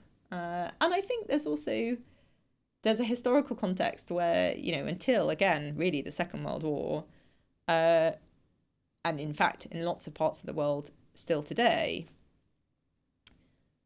land war and conquest has been a way of life essentially since the birth of human civilization. Slavery, the same, a horrific practice, but practiced basically everywhere for all time, apart from really here. We outlawed slavery in effect pretty much a millennium ago, and were one of the first places to ban it completely, and spent a lot of financial, human, political capital, the lives of Navy soldiers, of Navy sailors, ending slavery around the world. And somehow this has become, instead, a narrative that we have a sort of uniquely terrible relationship with slavery, where actually we can be uniquely proud of what we did in ending it. We were the good guys. Yeah, and in not in every juncture, not at every juncture, not in every way, but throughout most of history we have been the good guys. My family went through a lot of. My grandmother was German. My grandfather's family were Dutch Jews. Had a terrible, terrible experience in the Second World War. And what Britain did for the country and the continent and the world then was unspeakably courageous. And the idea that our history contains more to be ashamed of than to be proud of, I think, firstly, I think it's insane. And secondly, I think then poisons so much of what comes next, because if you internalize this idea that you are bad, then you stop fighting for the things that make you who you are. And lots of those things are wonderful. You know, the reason that Britain, in so many ways, as I was saying earlier, built the modern world is because our model of living, our culture, is incredibly successful. And if we're not going to champion it, then nobody will. Right. And also, it's people who say, oh, you're not being respectful to immigrants coming over. Let's give them also some credit. Like, if they're choosing to come here, like, that's because there's something on offer better than their culture. So then saying, like, we have to roll over and let their culture replace ours makes absolutely no sense. And I think that there can be... I think what people might say is, well, you know, if people come here for economic opportunities, well, why should they have to adopt our culture? And the two are intertwined. Well, but also, that's never how immigration has worked in this country. So in the UAE, in Dubai, that is exactly how immigration works. If you move to Dubai, they don't expect you to adopt their culture, but you also cannot stay. It is effectively virtually impossible to become a citizen of Dubai. And the same is true in Singapore and lots of cultures that have a kind of big expat part of their economy. Those people are not expected to integrate, but they also have to leave. And so if you have the kind of immigration system that we have, where actually what we've always looked to do, at least historically, is have people come and contribute and stay, those people do have to integrate. They do have to assimilate, because it's a very different model. Or we could, I think, you know, there would be all sorts of issues with this, but you could have a Singapore or Dubai time model, but you have to adopt all of it, right? You have to adopt the fact that people can't become citizens. And, you know, if you lose your job in Dubai, there's a bit of a grace period. And if you don't get another job, then you've got to leave. Even if your kids are in school, even if you're, you know, it doesn't matter. Yeah, I mean, it's a classic paradox of tolerance stuff. It seems like people have forgotten it, but it holds true.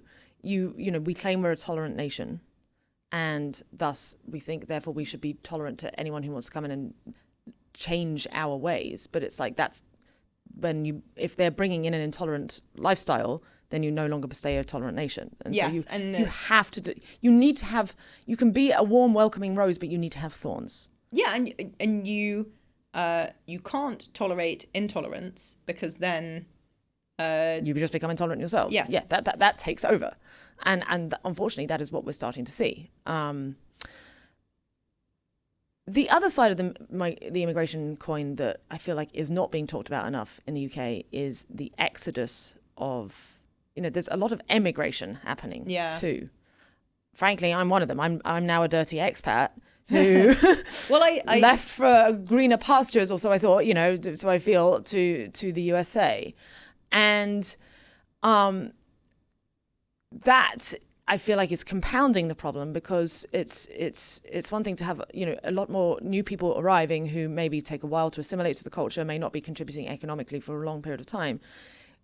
While at the same time you're having essentially a brain drain going on of the people who were propping up the economy, that's a sort of that's a recipe for disaster.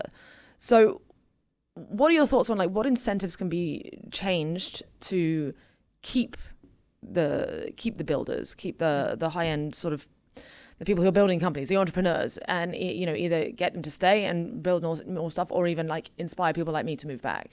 So some of that, I think, is about hard incentives. You know, the tax system, capital gains for people who start and build businesses, entrepreneur type relief.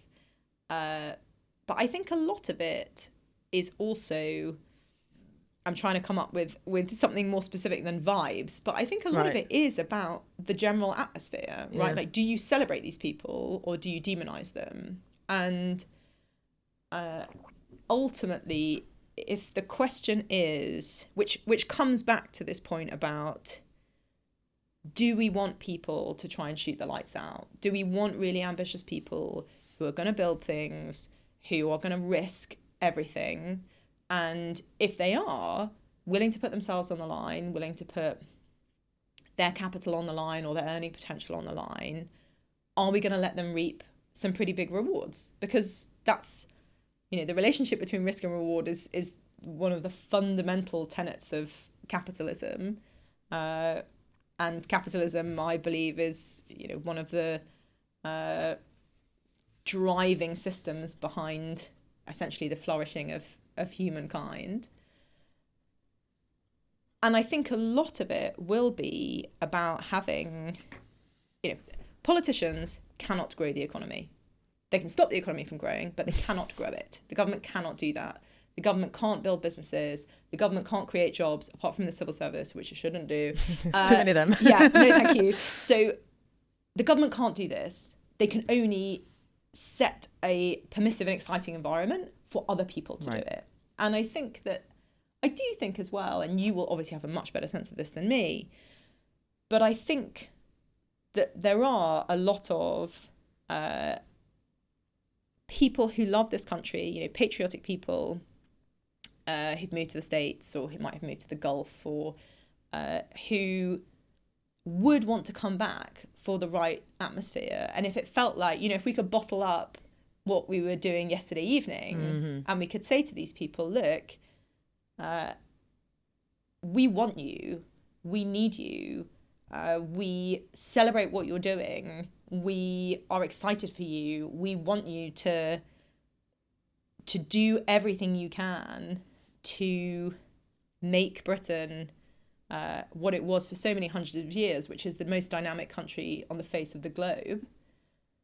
I think people would want to come back for that. And similarly, I think that about going into government, I think you could have a setup where you said to people, look, give me 1, 2, 5 years of your life and I will give you your country back. I think that there are people who would be inspired by that, but it has to be a genuine offer where you're saying to these sorts of enterprising, risk-taking, ambitious people, yes, you really can dedicate yourself to doing the biggest possible thing that you can do, being as successful as you possibly can be, and rather than resent that or look to see how we can capture it from you, we'll celebrate it. We will, because every society does, and it's a good thing to do. Expect a financial contribution back to keep the whole show on the road, but we want you to succeed. We love that. Yeah, I mean, in its defense, the UK does actually does give out a lot of awards. Yeah. Like OBEs, MBEs, knighthoods. Arguably, we have a better sort of prestigious reward system from the state than, certainly more than America. You don't get things like that. And I wonder why that isn't sufficient incentive for a lot of people. I mean, it would be nice, but I guess it doesn't overcome, for example, if you are getting taxed at a higher rate. The difference between the tax rate in the US and the UK is, especially if you live in like a zero state tax place like Texas, is astonishingly large. Yeah, or Dubai are here or Singapore are here. Exactly. Yeah. And I think another difference that is neglected is it's in the US, for example, yes, you can move to a different state, but it's very, very inconvenient to actually leave the country and move to, the Caribbean and so on, because now because people don't want to move away from their families generally.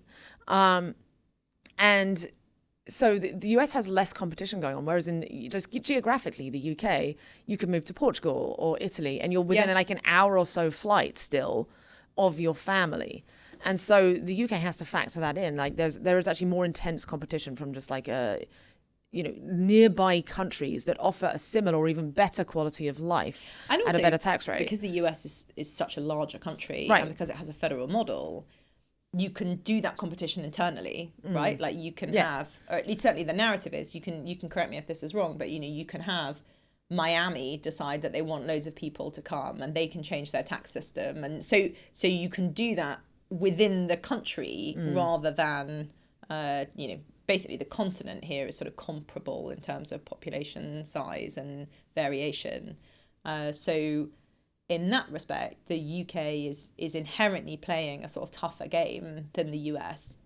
Would you say that, because obviously, like when you're like offering, because it's almost like a country is like a package offer, right? Of like, if you assume you have the ability to relatively freely choose where to live, which a lot of high earners do these days. Yes, how much taxes you pay is one factor, but also what goods and services do you get in return?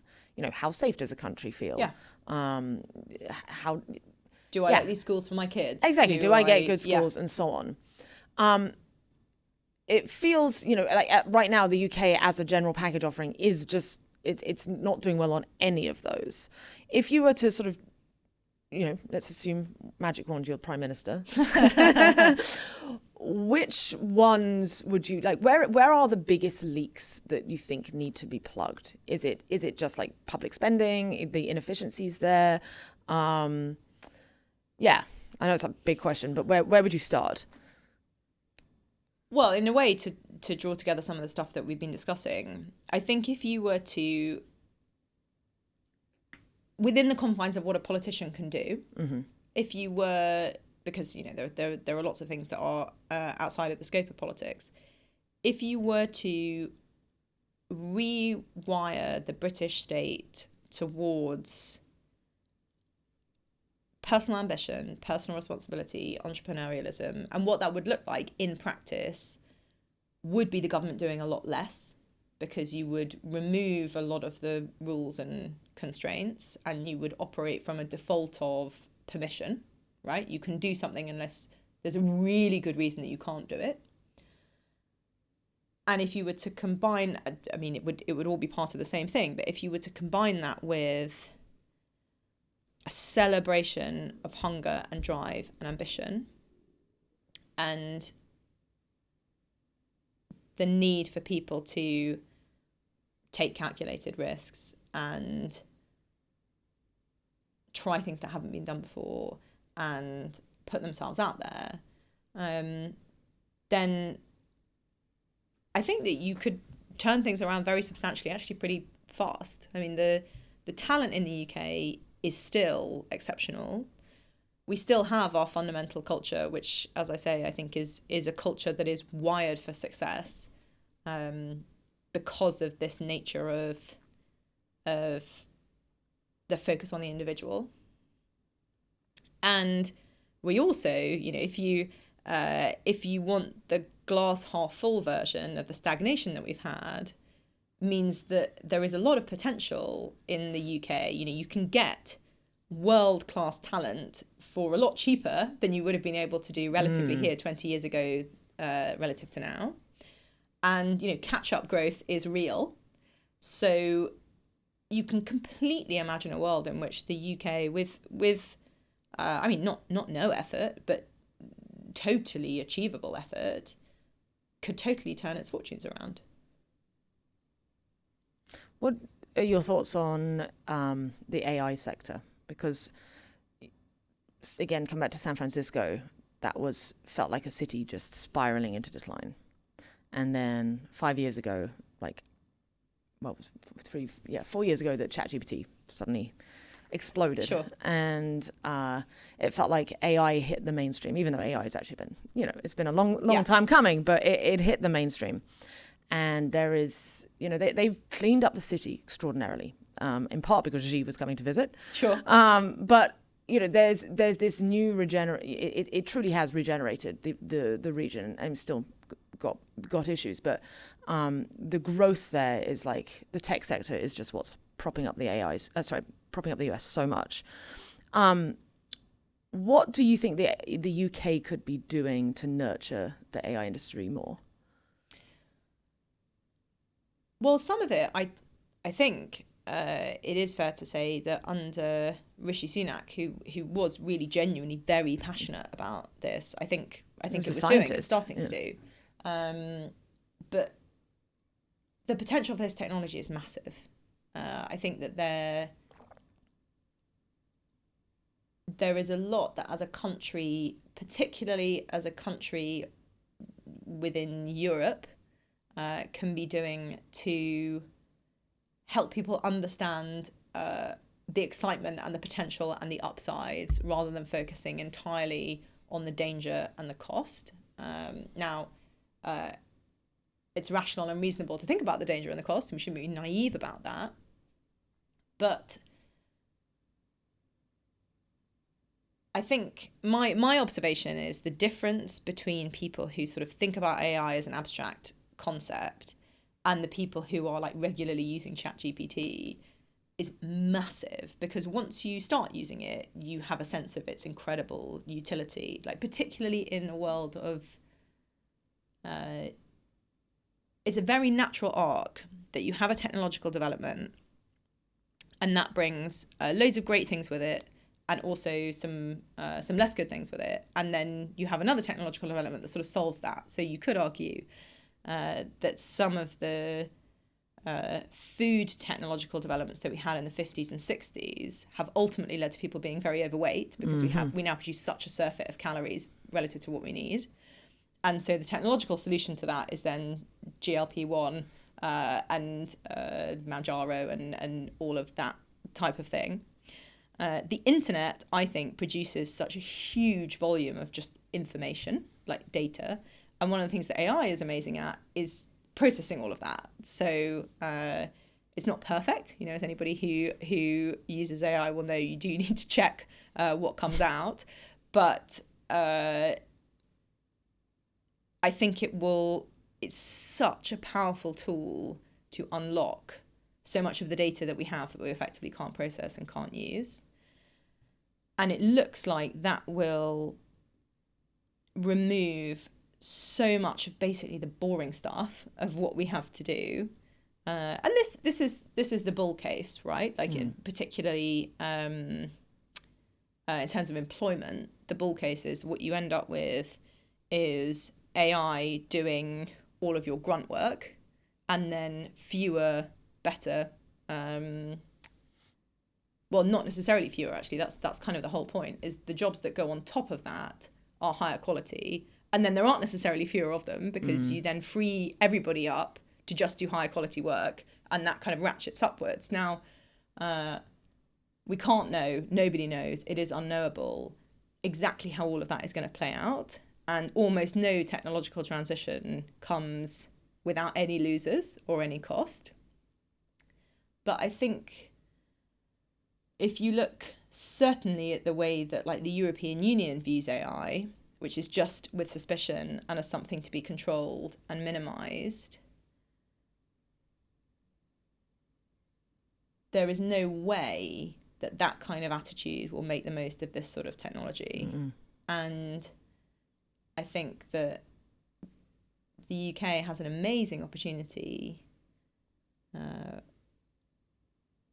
within a European context, especially to be a massive AI hub if they're willing to be champions and not just scared of it. And that could be one of the big downstream advantages of Brexit that hasn't been realised yet. Completely. Well, I mean, there are lots of potential downstream advantages of Brexit that haven't been realised yet, but this is perhaps one of the most obvious ones. Because one of the things I didn't realise with Brexit that was so because people are always like, well, clearly it was a failure, and I'm like, wait, well, first of all, not enough time has passed to know that, but also people fail to remember that it was like a 99th percentile unlucky event happened, which was, I think it was about 40 days after Brexit officially occurred, COVID hit. The pandemic started, yeah. So all of the plans that were in place just completely went out the window with this 1 in 100 year type catastrophe. What are your current what's your current status on where we're at? Like, what percentile are we at now in terms of like quality of outcome of Brexit?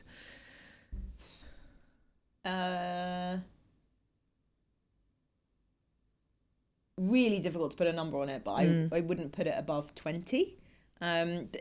Leaving the European Union, a bit like doing something like leaving the European Court of Human Rights, is a means, not an end. And that, I think, is the thing that people sometimes get wrong, is like that's a gating factor for all of the good stuff that you have to subsequently do. Like, in and of itself, it obviously has a significance, but it will give you no benefit or minimal benefit other than a kind of attitudinal one, because all it does is free you up to do the stuff that you subsequently have to do. But of course, you do subsequently have to do it in order to get the benefit of it. So it's a lot of, again, what we were talking about earlier in terms of the kind of suffocating overregulation that we see now in Britain. A lot of that regulation was European regulation. A lot of it was further gold-plated by this country. So, this is not just the EU's fault. We did also make it worse. The calculation that I made, I voted to leave the European Union, was we would never be able to undo that within the EU, because you'd have to agree it across too many different people, all of whom totally rationally and reasonably are advocating for their own benefit. But it does need to be undone. But leaving the EU just makes it possible to undo it. It doesn't actually undo any of it. So a lot of that regulation, I think, will have to be rolled back for the country to get motoring again. And a lot of that hasn't yet happened. And at the moment, under this government, we're going in the wrong direction. Yeah. Is there any glimmer that even members of the Labour Party are open to rolling back regulation, or are they just digging in their heels further? And I don't truthfully know enough Labour parliamentarians to be able to give you a kind of proper sense of what the lie of the land is. I think there are definitely some people in Labour who do understand that, that we're just being crushed basically by the level of rules that we have. Whether they will then, well, they haven't, vote against the Employment Rights Bill, for example, which is a new law that we have coming in here, which will make it harder to employ people, gives people various rights from day one, and raises the cost and friction for businesses and changes the risk profile of taking somebody on, not least through making them more expensive. It's been made more expensive through other changes, but through the Employment Rights Bill costs as well. So even if they are appraised of that need, whether they actually vote that way, generally they don't. Yeah. So how, like, is it from the outside? It seems like politicians of any party are just very strongly discouraged from ever going against the party line. Is that your experience? Broadly, yes. And I don't, if you're going to have a party system, you have to have a party line. Like, you do need some of that. You need that coordination mechanism. If you're not just going to have, 600 and, not everybody takes their seat, but 650, 630 odd people just doing their own thing, right? Like, if you are ever going to have, you probably actually could get away with that more in a US style system, which separates the executive and the legislature. But if you're going to have a UK style system where the Prime Minister and the Cabinet sit in the Commons, and those two bodies overlap, unlike in the US where the President and the Cabinet are separate from Congress and the Senate, then you need to have some kind of party structure and party discipline. And you say, like, you don't have much, you don't get to talk, you don't have much interaction with, like, members of the opposition. Are you, like, actively discouraged from having like sort of offline conversations with them?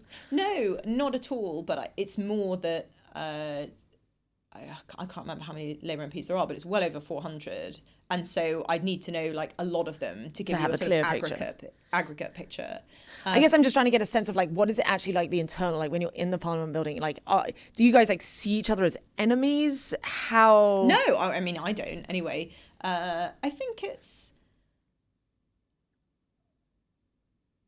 it is unsurprisingly complicated because in some ways people who are members of other parties don't carry, probably won't be close to lots of people in your own party. And so you can imagine a situation where if you did want to talk through something with somebody, it might be more likely not to get back to your colleagues if you spoke to somebody from a different party. You'd have to be very close than if you spoke to somebody from your own. But I certainly am not tribal about it at all. I think some people are. My personal view is that is more common on the left than the right, because I think the left is a more I think it's much more common for people on the left to think that people on the right are like morally bad, rather than how I feel about it, which is, we can profoundly disagree on this, but let's put our case to the British people and they can decide. Instead, it's like, no, you are a bad person. And so, of course, you're not going to be friends with somebody who thinks that you're a bad person, or they certainly aren't going to want to be friends with you. But I never feel that way. And being an MP is wonderful, but it can also be quite tough. And so I think sometimes about not, unfortunately, the members of parliament are elite tennis players, but Federer and Nadal, for example, were like such close friends, and then they would get on the court and like smash each other to pieces, and then they would just go back to being very close friends. Right. And I think part of what is behind that is only they really understood one another's lives, what it was like to be like so much at the top of that sport, which is such a tough gladiatorial sport for such a long time, and everything that you have to deal with that comes with that. And similarly, being an MP can be a bit of a lonely business, and the only other people who really know what it's like are other MPs. And so for me, that trumps like party lines. But I'm not a particularly tribal person, and and some people are. Yeah, have there been any like efforts, I don't know, by whatever the like mediating forces are within Parliament to like, have like social mixers or things to like bridge this because it does, it feels like things have gotten more hostile, but maybe they've always been like this. I don't know. That's I guess that's one question. Like, was maybe the polarization was, and the amount of like verbal slinging that goes on in the Commons has always been like this, and people, the trend hasn't gotten worse, but it feels from the outside like it has. My sense is that it probably hasn't, but the nature of the 24-hour news cycle and social media means that the volume is like right. unavoidably much larger, right? So the rewind 50 years, and the only way that you could have an intellectual verbal fight with another member of parliament would either be in the chamber of the Commons, or you might have a quote published in a newspaper, and there was an opportunity to do that, once every 24 hours. Whereas now, of course, the volume in a social media world is essentially infinite.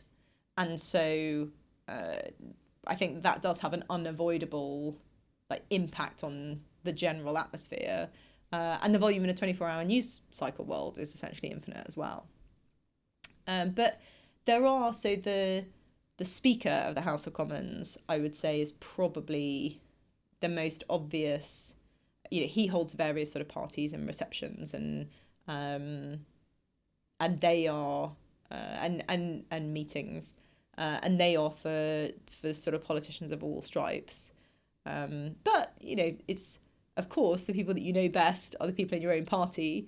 And so it can be the case that you get sort of little groups of people at drinks grouped by party. But I definitely have friends and people that I like and respect a lot across the aisle, sideways and that way, because we have different parties who sit both opposite us and to our left in every sense. But I think that is something that, particularly from people who'd been members of parliament for quite a long time, one of the big pieces of advice that I got was, make some good friends from outside your own party. And I do think that that's a really good thing to do, a really valuable thing to do. Yeah, because I wonder if there's any lessons there, because I mean, in America, it's really bad. Right. Polarization. Again, maybe I'm wrong, but it feels like Republicans and Democrats, like they truly loathe each other. They don't talk. And I mean, if you look at there's this incredible chart, that it almost like mitosis of two cells, of like how sort of agreement and like, intermingled voting would happen back in the 30s, 40s, 50s. And then over time, it's just like Democrats and Republicans just clustered more and more around like their own side. And there was very little cross, disagreement, essentially. Yeah. Like, is there any lessons, I guess, like any advice you've seen of like of social things that have like, for example, that like encourage you to go and like make friends? Like, could there be any kind of like you have to spend you have to go for a drink once a month with three members of the other side? You actually could. I've never really thought about it, but you could imagine something like that. I do think though, or at least certainly from my experience, it really isn't like that in the UK. And I think some of that is also the nature of the differences between public and private presentation.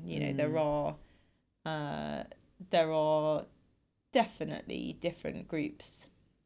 And actually that's one thing that does happen is there are for various reasons, if you're interested in an area or there's a parliamentary delegation or it's quite common for people to travel abroad. So it might be that particularly I think within the Commonwealth it's quite common, but there might be a parliamentary delegation to a certain country where a group of MPs are asked to go over to kind of learn from them and they learn from us and to build relationships. And those are always cross-party, and because you have to spend several days with other people from other parties, I think that I haven't been on one myself, but I think that can be a really good opportunity to meet people from other parties. But I think it does happen that some people are very tribal, but I think it's relatively unusual. I don't find it a particularly kind of like aggressive or unpleasant place. That's encouraging to hear, because I mean, ultimately, like you want, like, I mean, that's what this podcast is all about. It's like, what is the right mix of competition and collaboration in a system in order to get the best outcomes for, in this case, the British people.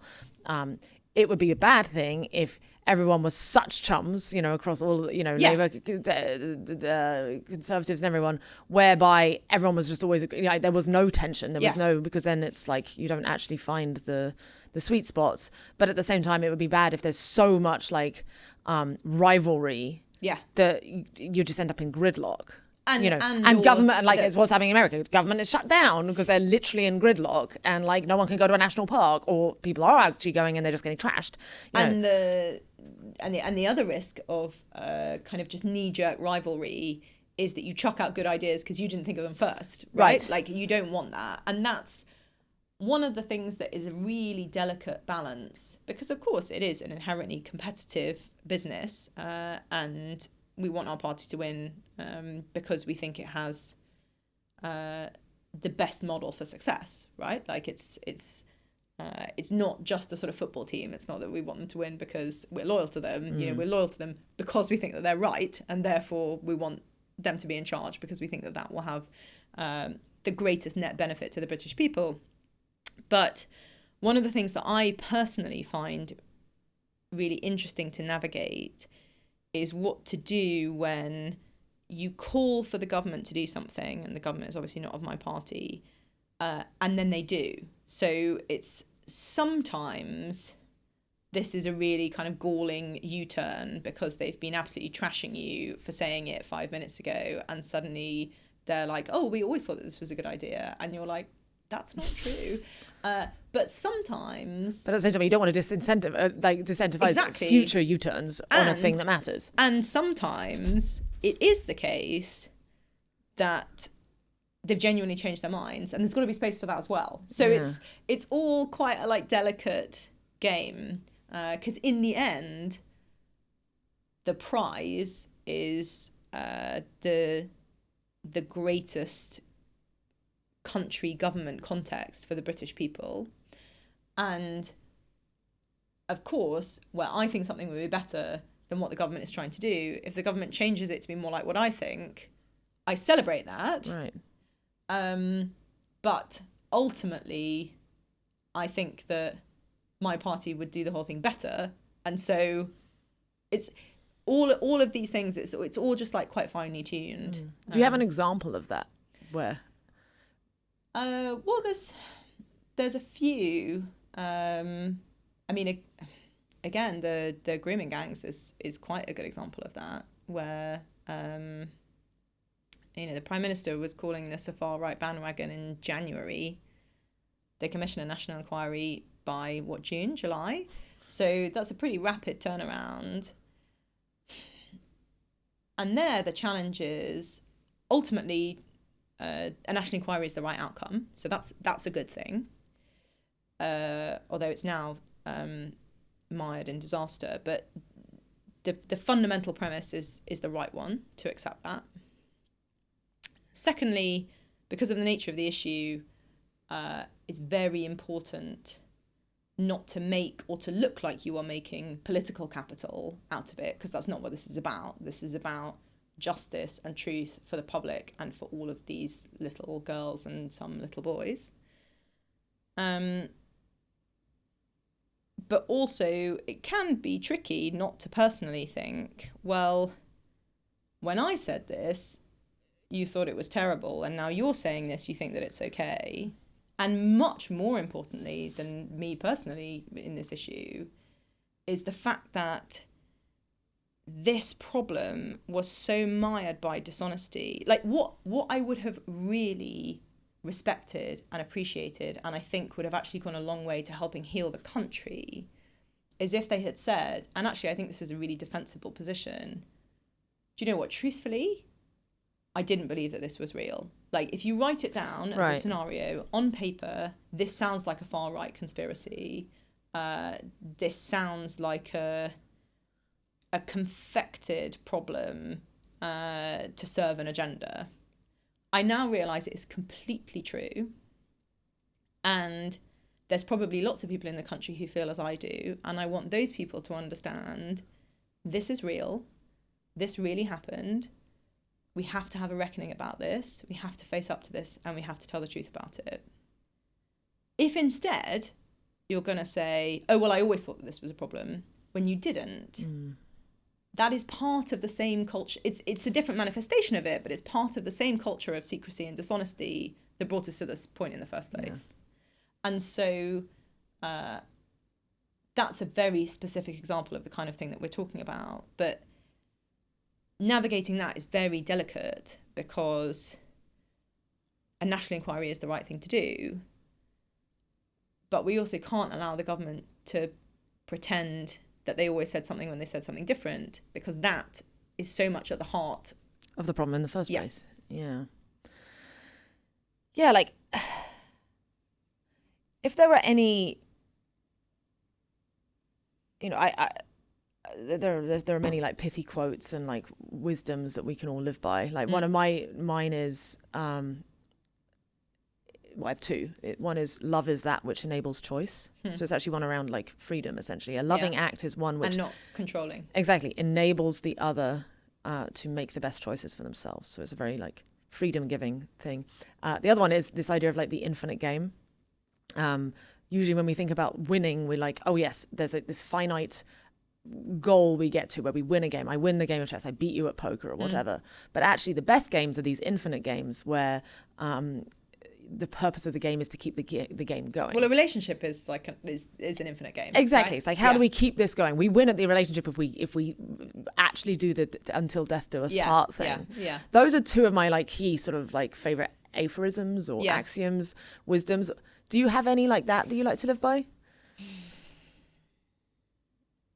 I don't know that they would quite be in that sort of like pithy idiom state, but I would say my North Star in the work that I do is just tell the truth. Like, if in the end, if in doubt, if you're not sure what to do, just tell the truth. And I almost sort of determinately just believe that that will always be okay. And that I think guides me in what I do, more than anything else. But that's I suppose more a professional thing than it sounds like what you're talking about is kind of for the whole of life. I'm not sure that I do have any of those kind of words to live by for the whole of my life, but in my work, I really just try always to center myself around the truth. I imagine a tension you must face as you, let's say, you're in the Conservative Party, you're doing well, which you're doing by doing good things for the country. Do you ever run into issues where you wonder, or where people show you that they're worried that you're gunning for their job? Oh, well, I haven't personally. One thing that can happen is that the press assume that you are gunning for a certain job, or it becomes a kind of a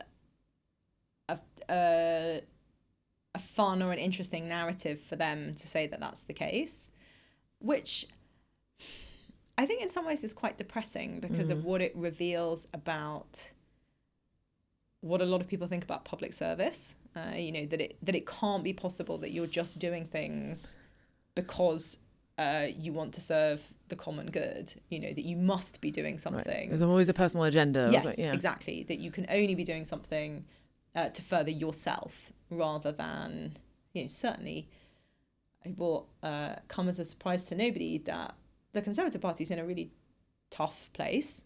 We've got fewer parliamentarians essentially, in the modern system than we've ever had.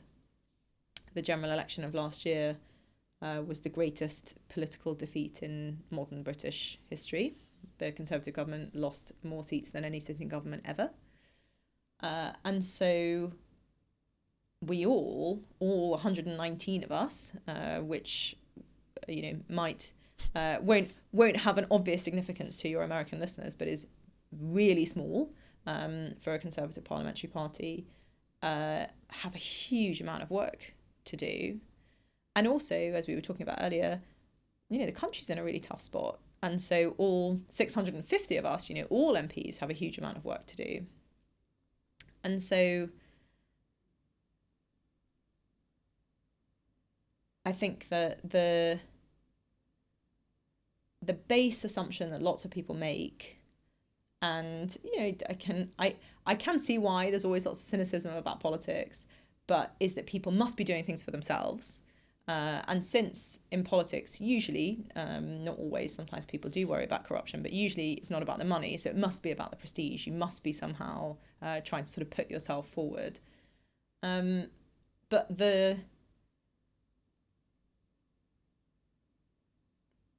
I just find that really sad. The family that I grew up in, I think I mentioned earlier that my grandmother was German. Her grandfather was a politician in Saxony. He was a left-wing politician, trade union guy, fiercely critical of the Nazis, and was then imprisoned, and the whole family was stripped of their citizenships. They went to Czechoslovakia. Eventually they came here. So this story was huge when I was, it loomed really large in my childhood when I was growing up, and we got my grandma to tell it all the time. In hindsight, maybe in a way that was quite traumatic for her, but we just thought it was like so fascinating and interesting and exciting.